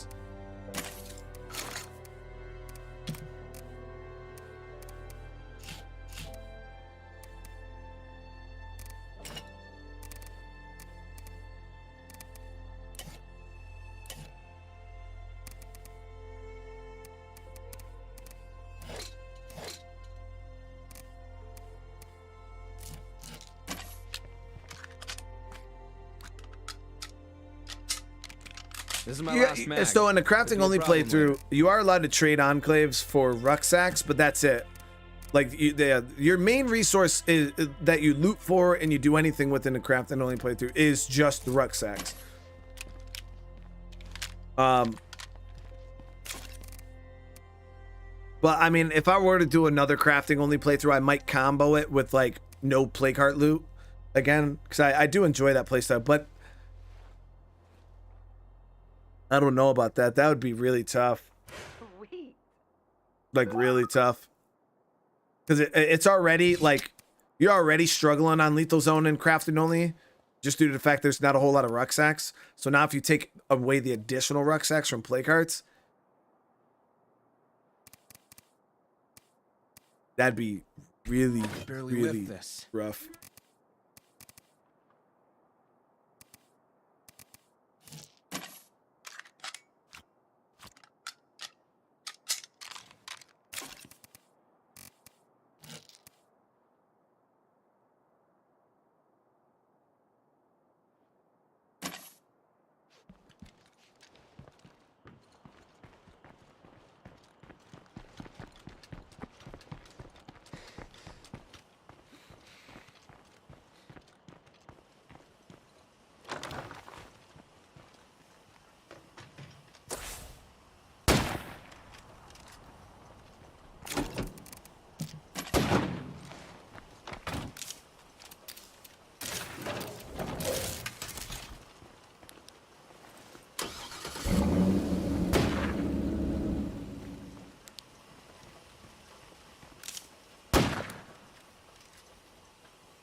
Yeah, so that's the only thing is when you do a crafting only playthrough, if you allow yourself to like loot like and it does make it too easy. So that was one of the first rules I changed on the crafting only playthrough was not being able to loot and scrap things because yeah, because you're not using it for anything else, you just end up with a surplus of parts because there's every gun you pick up, every melee weapon you pick up, you can't use it, so it's all scrap, all of it, and you just end up with a ton of parts.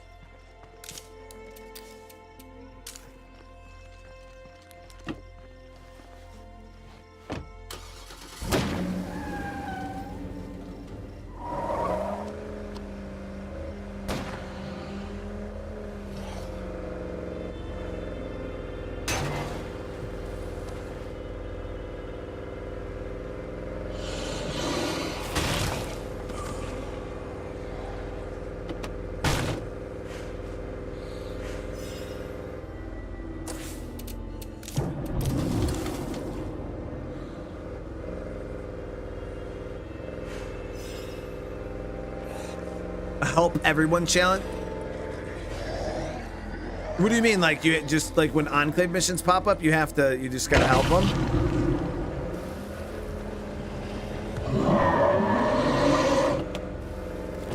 I mean, I wouldn't necessarily think that would make it hard. It would definitely be, it'd be interesting. I would say that. I wouldn't say it would make things hard, but in the case of like, where you're short on food and an Enclave hits you up and they're like, yo, we need food. And it's like, yo, you have to give them the food. I think that aspect of it would be kind of challenging. Like, oh shit, you know, I really don't got the resources, but I have to give it to them. That's for the missions themselves.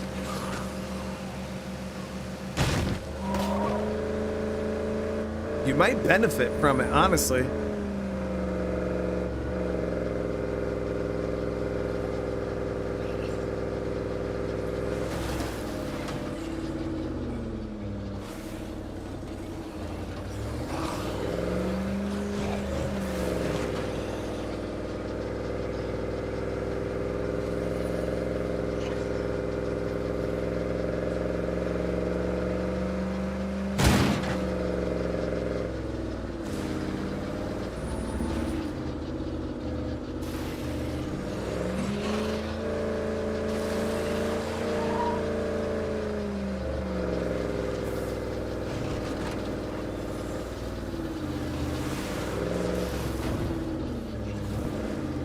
Plague zombies in all directions. Better be careful.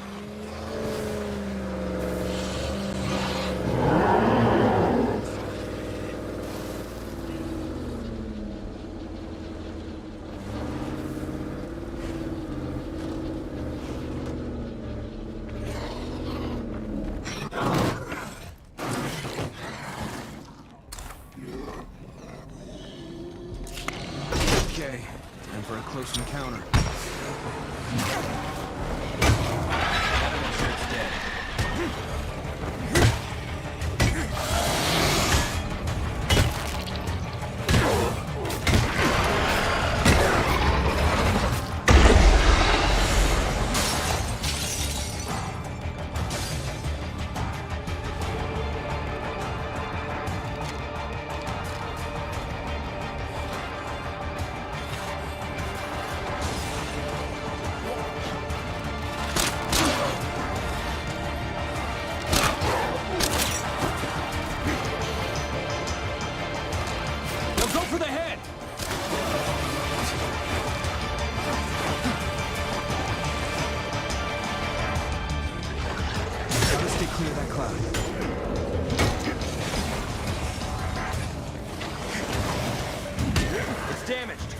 Keep at it.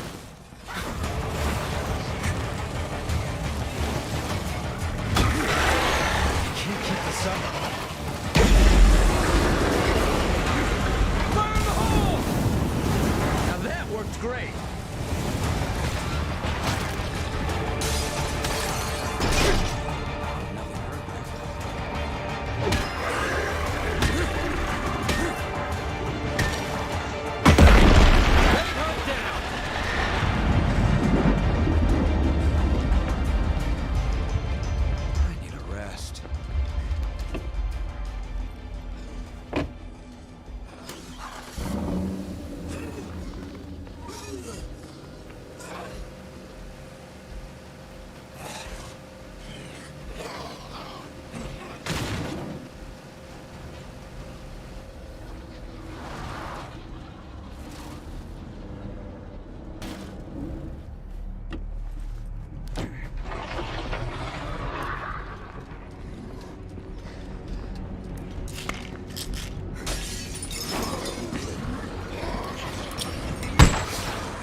Drop the screamer, now!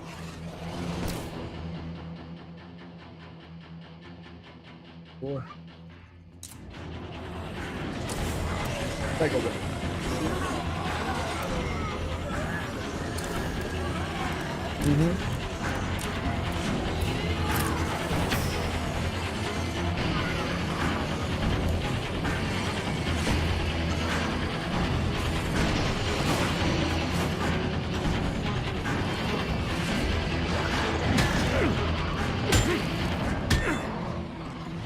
It's damaged.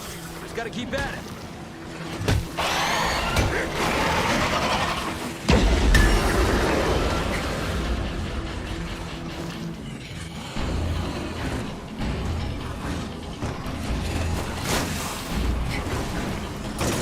Bro, I didn't bring any health items.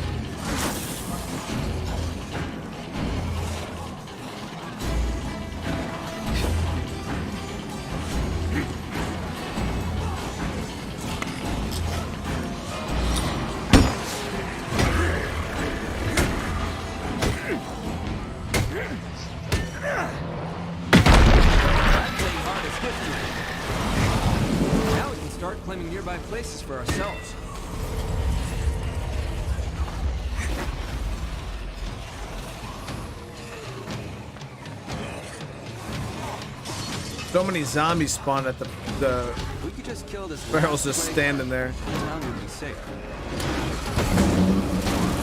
Probably gonna miss that.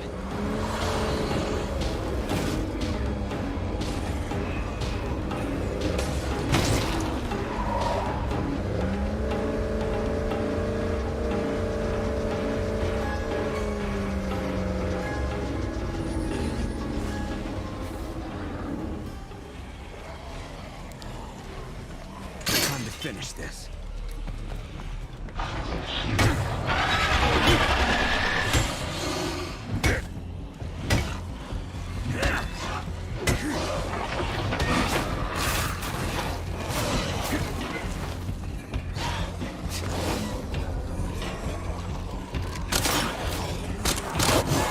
Aim for the head.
All right, there we go.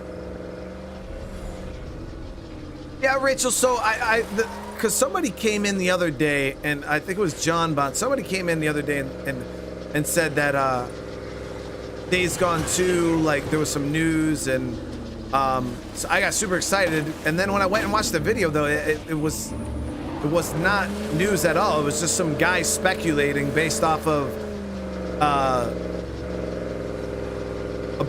the fact that they're potentially doing a Days Gone movie that Sony's gonna revive. But then even in that video, he said that he was speculating. So there's like no official statements whatsoever from anybody that says that Days Gone 2 is ever gonna happen.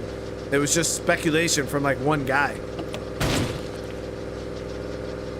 Like legit, it was just speculation. I watched both videos, and neither of them were any official sources or anything. It was just one video saying that there should be a Days Gone 2, and that they should do. And I'm like, okay, yeah, but that doesn't mean there is going to be one. But no, I checked both videos, and there was no news whatsoever about a Days Gone 2, guys.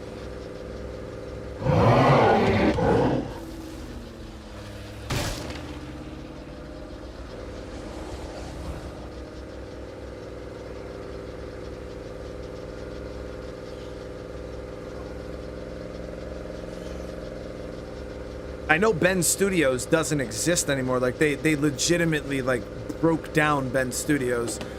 Most of the developers got distributed across a bunch of different studios in Sony.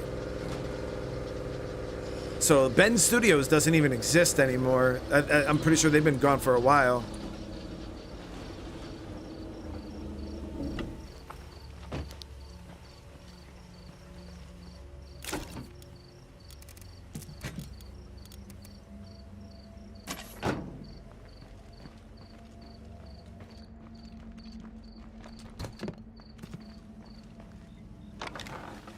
see you're still kicking.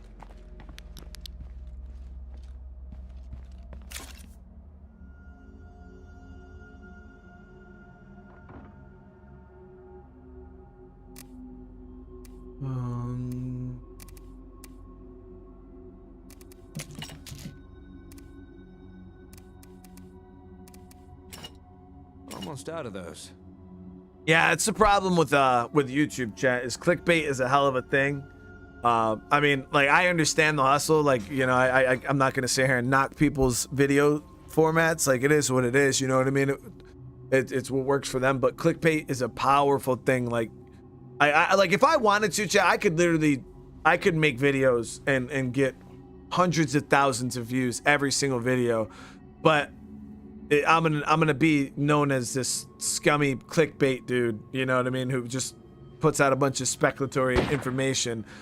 So that's why you guys don't see me doing that type of stuff. Like, it's really easy. Like, I could get a really cool thumbnail. Like put it like this. I guarantee I could dress up a thumbnail right now. I could dress up a thumbnail and come up with a title.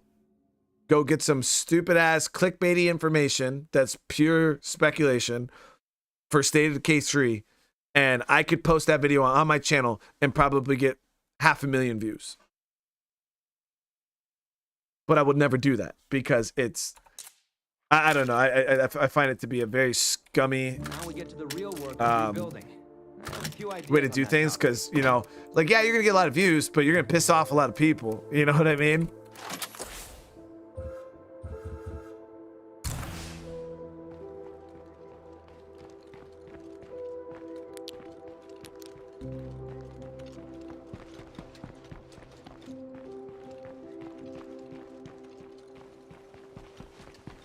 I've seen mosh pits with more elbow room than this.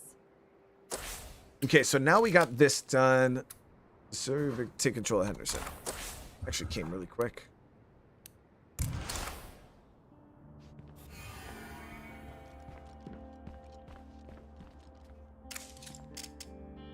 You got it. So the one sad thing is, and I guess the reason why I dragged out the end of this series a little bit, was I really wanted the black play card. Yeah, sure. But we didn't get it. We didn't get the black play card. We're gonna get through this. Maybe if we do another series, maybe we'll get the black heart curveball then.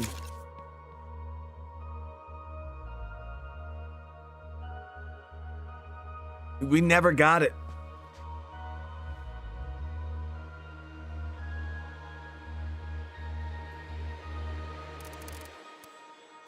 Yeah, we never got the damn black play card. And I've played through. We've had a lot of. We've actually had a couple curveballs repeat.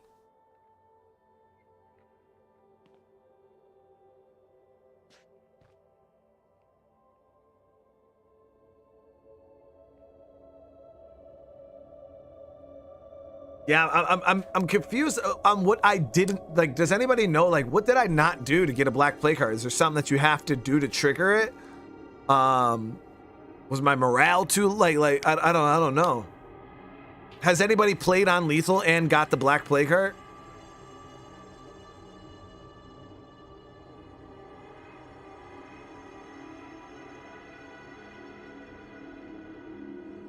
Fiddler, that's what I'm thinking right now, is maybe my morale was too low, because that's one of the things about this game.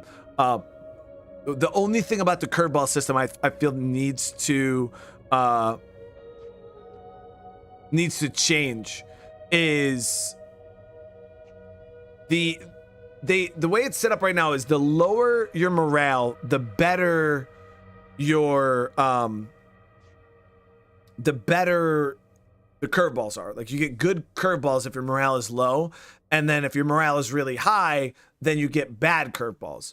But in a way that kind of, I don't personally like that. I feel like they need to flip that. And I explained this a few episodes ago, and the reason why I feel they need it, because morale is already a pointless like it's a pointless thing in the game right now. Like you don't really need, like having low morale doesn't really matter. Like all it does is your people will build shit a little slower. They're gonna bitch and complain, and maybe you'll have to go ahead and do a mission to keep them from leaving. But low morale really doesn't affect anything in the game. So now what they did is they honestly rewarded us for having low morale. Do you know what I mean? So now it's like, okay, I have low morale and now I'm getting good things for it. Instead, what they should have done was made it so the good curveballs come from high morale, because then what it would do is it would give players a reason to strive for higher levels of morale. You know what I mean? Because outside of that, like what I couldn't even tell you what my morale is. Like I don't look at it. I could care less. I'm empowered right now, you know what I mean? And that's probably just because of killing the play cards and stuff. But yeah, I don't even check it. I don't even check it. So I feel that they should flip those things, and it would probably, I don't know, I feel like it would be a bit better.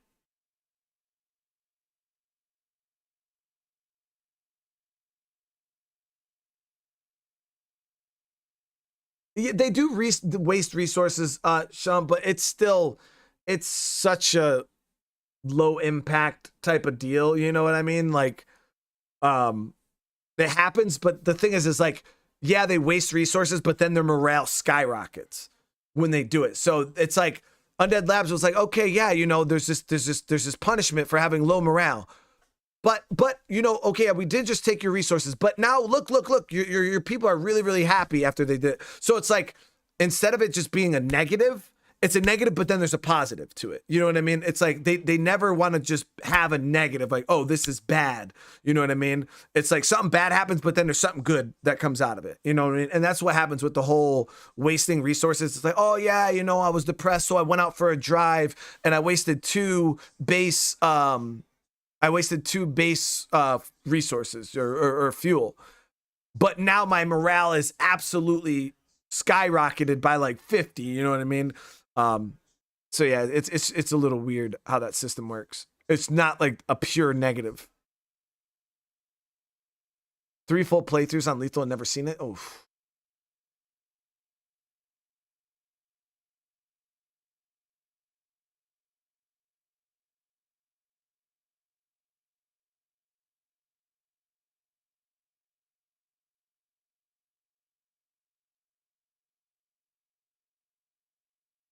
So next thing you did, I mean, maybe I just dodged a bullet. You know what I mean? That maybe that's the only thing I'm thinking of why I didn't get it.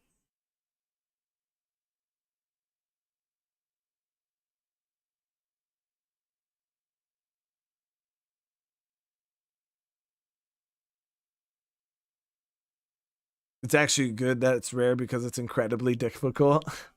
I mean, hey, I wouldn't have minded getting like 2-3 of them in a playthrough. I say this now because I'm the guy who has never seen or fought one. I've never watched the video. I know Arvid dropped a video on the black play cards, but I refuse to even check it out until I see one for myself.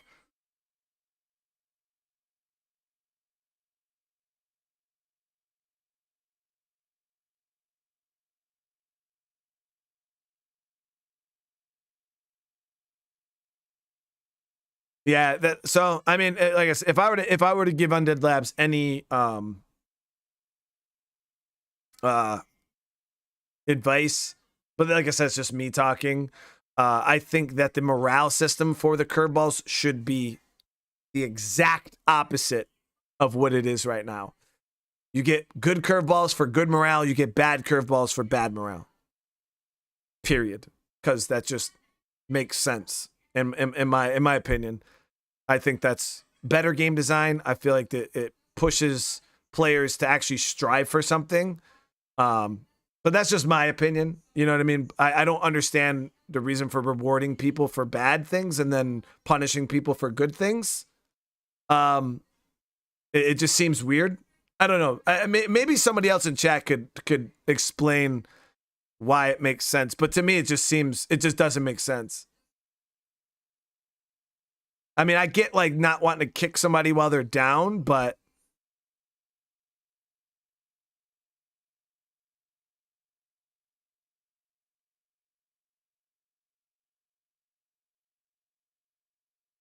I mean, so those of you guys that do know a black plague heart, all right, you know what a black plague heart is, and you have a rough understanding of my play style. Okay, you have my do you think the black plague heart is going to be a rough time for me knowing my play style? Do you guys think I'll actually like I'll struggle, or do you think I'll be able to kill it?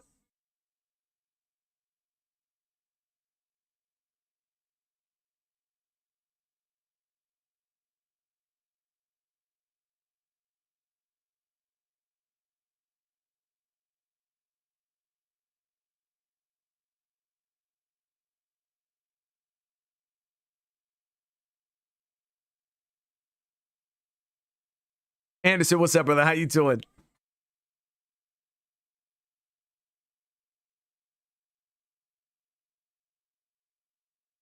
So Neelix, the only issue with that is the past like year, I used to play a lot with viewers and stuff like that. The issue is internet connection, first of all. A lot of the people I play with, especially going into their games, if their internet connection's not stable, it's gonna be, you know, hit or miss there. But the main thing is I've had a lot of issues with friending people on Xbox, and people just sending me some nasty messages, sending me some because you know it's not moderated like YouTube.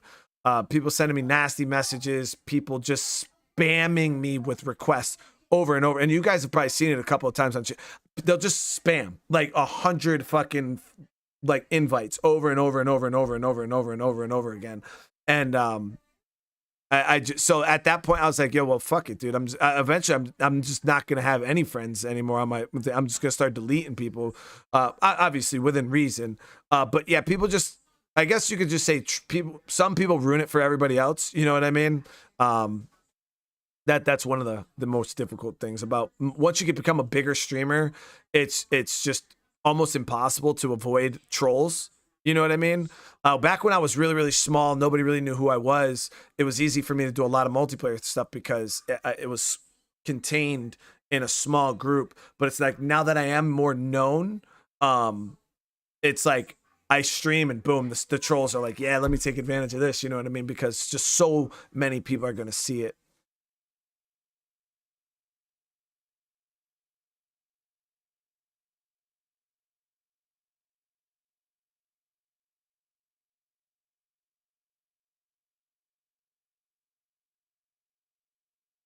So does the black plague heart not go away until you clear it? Is it one of those curveballs that go away over time?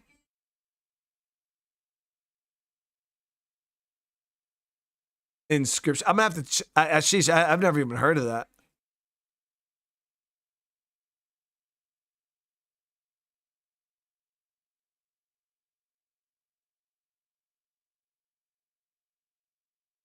Oh, it stays. That's cool. Yeah, I like that one. Hopefully, we'll get one in our next playthrough. But like I said, we're gonna end this here, guys. If you guys are interested in checking out me checking out another like crafting only challenge playthrough, like I said, let's see if we can get this video up to. I'm gonna throw it up there, chat. Let's see if we can get 1,500 likes on this, and we'll consider. Well, not consider. At that point, if we get 1,500 likes, we'll do another.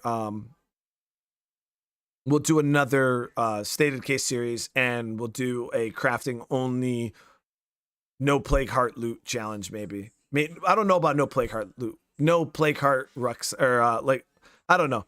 I'm on the fence with that, but it'll be really, really difficult.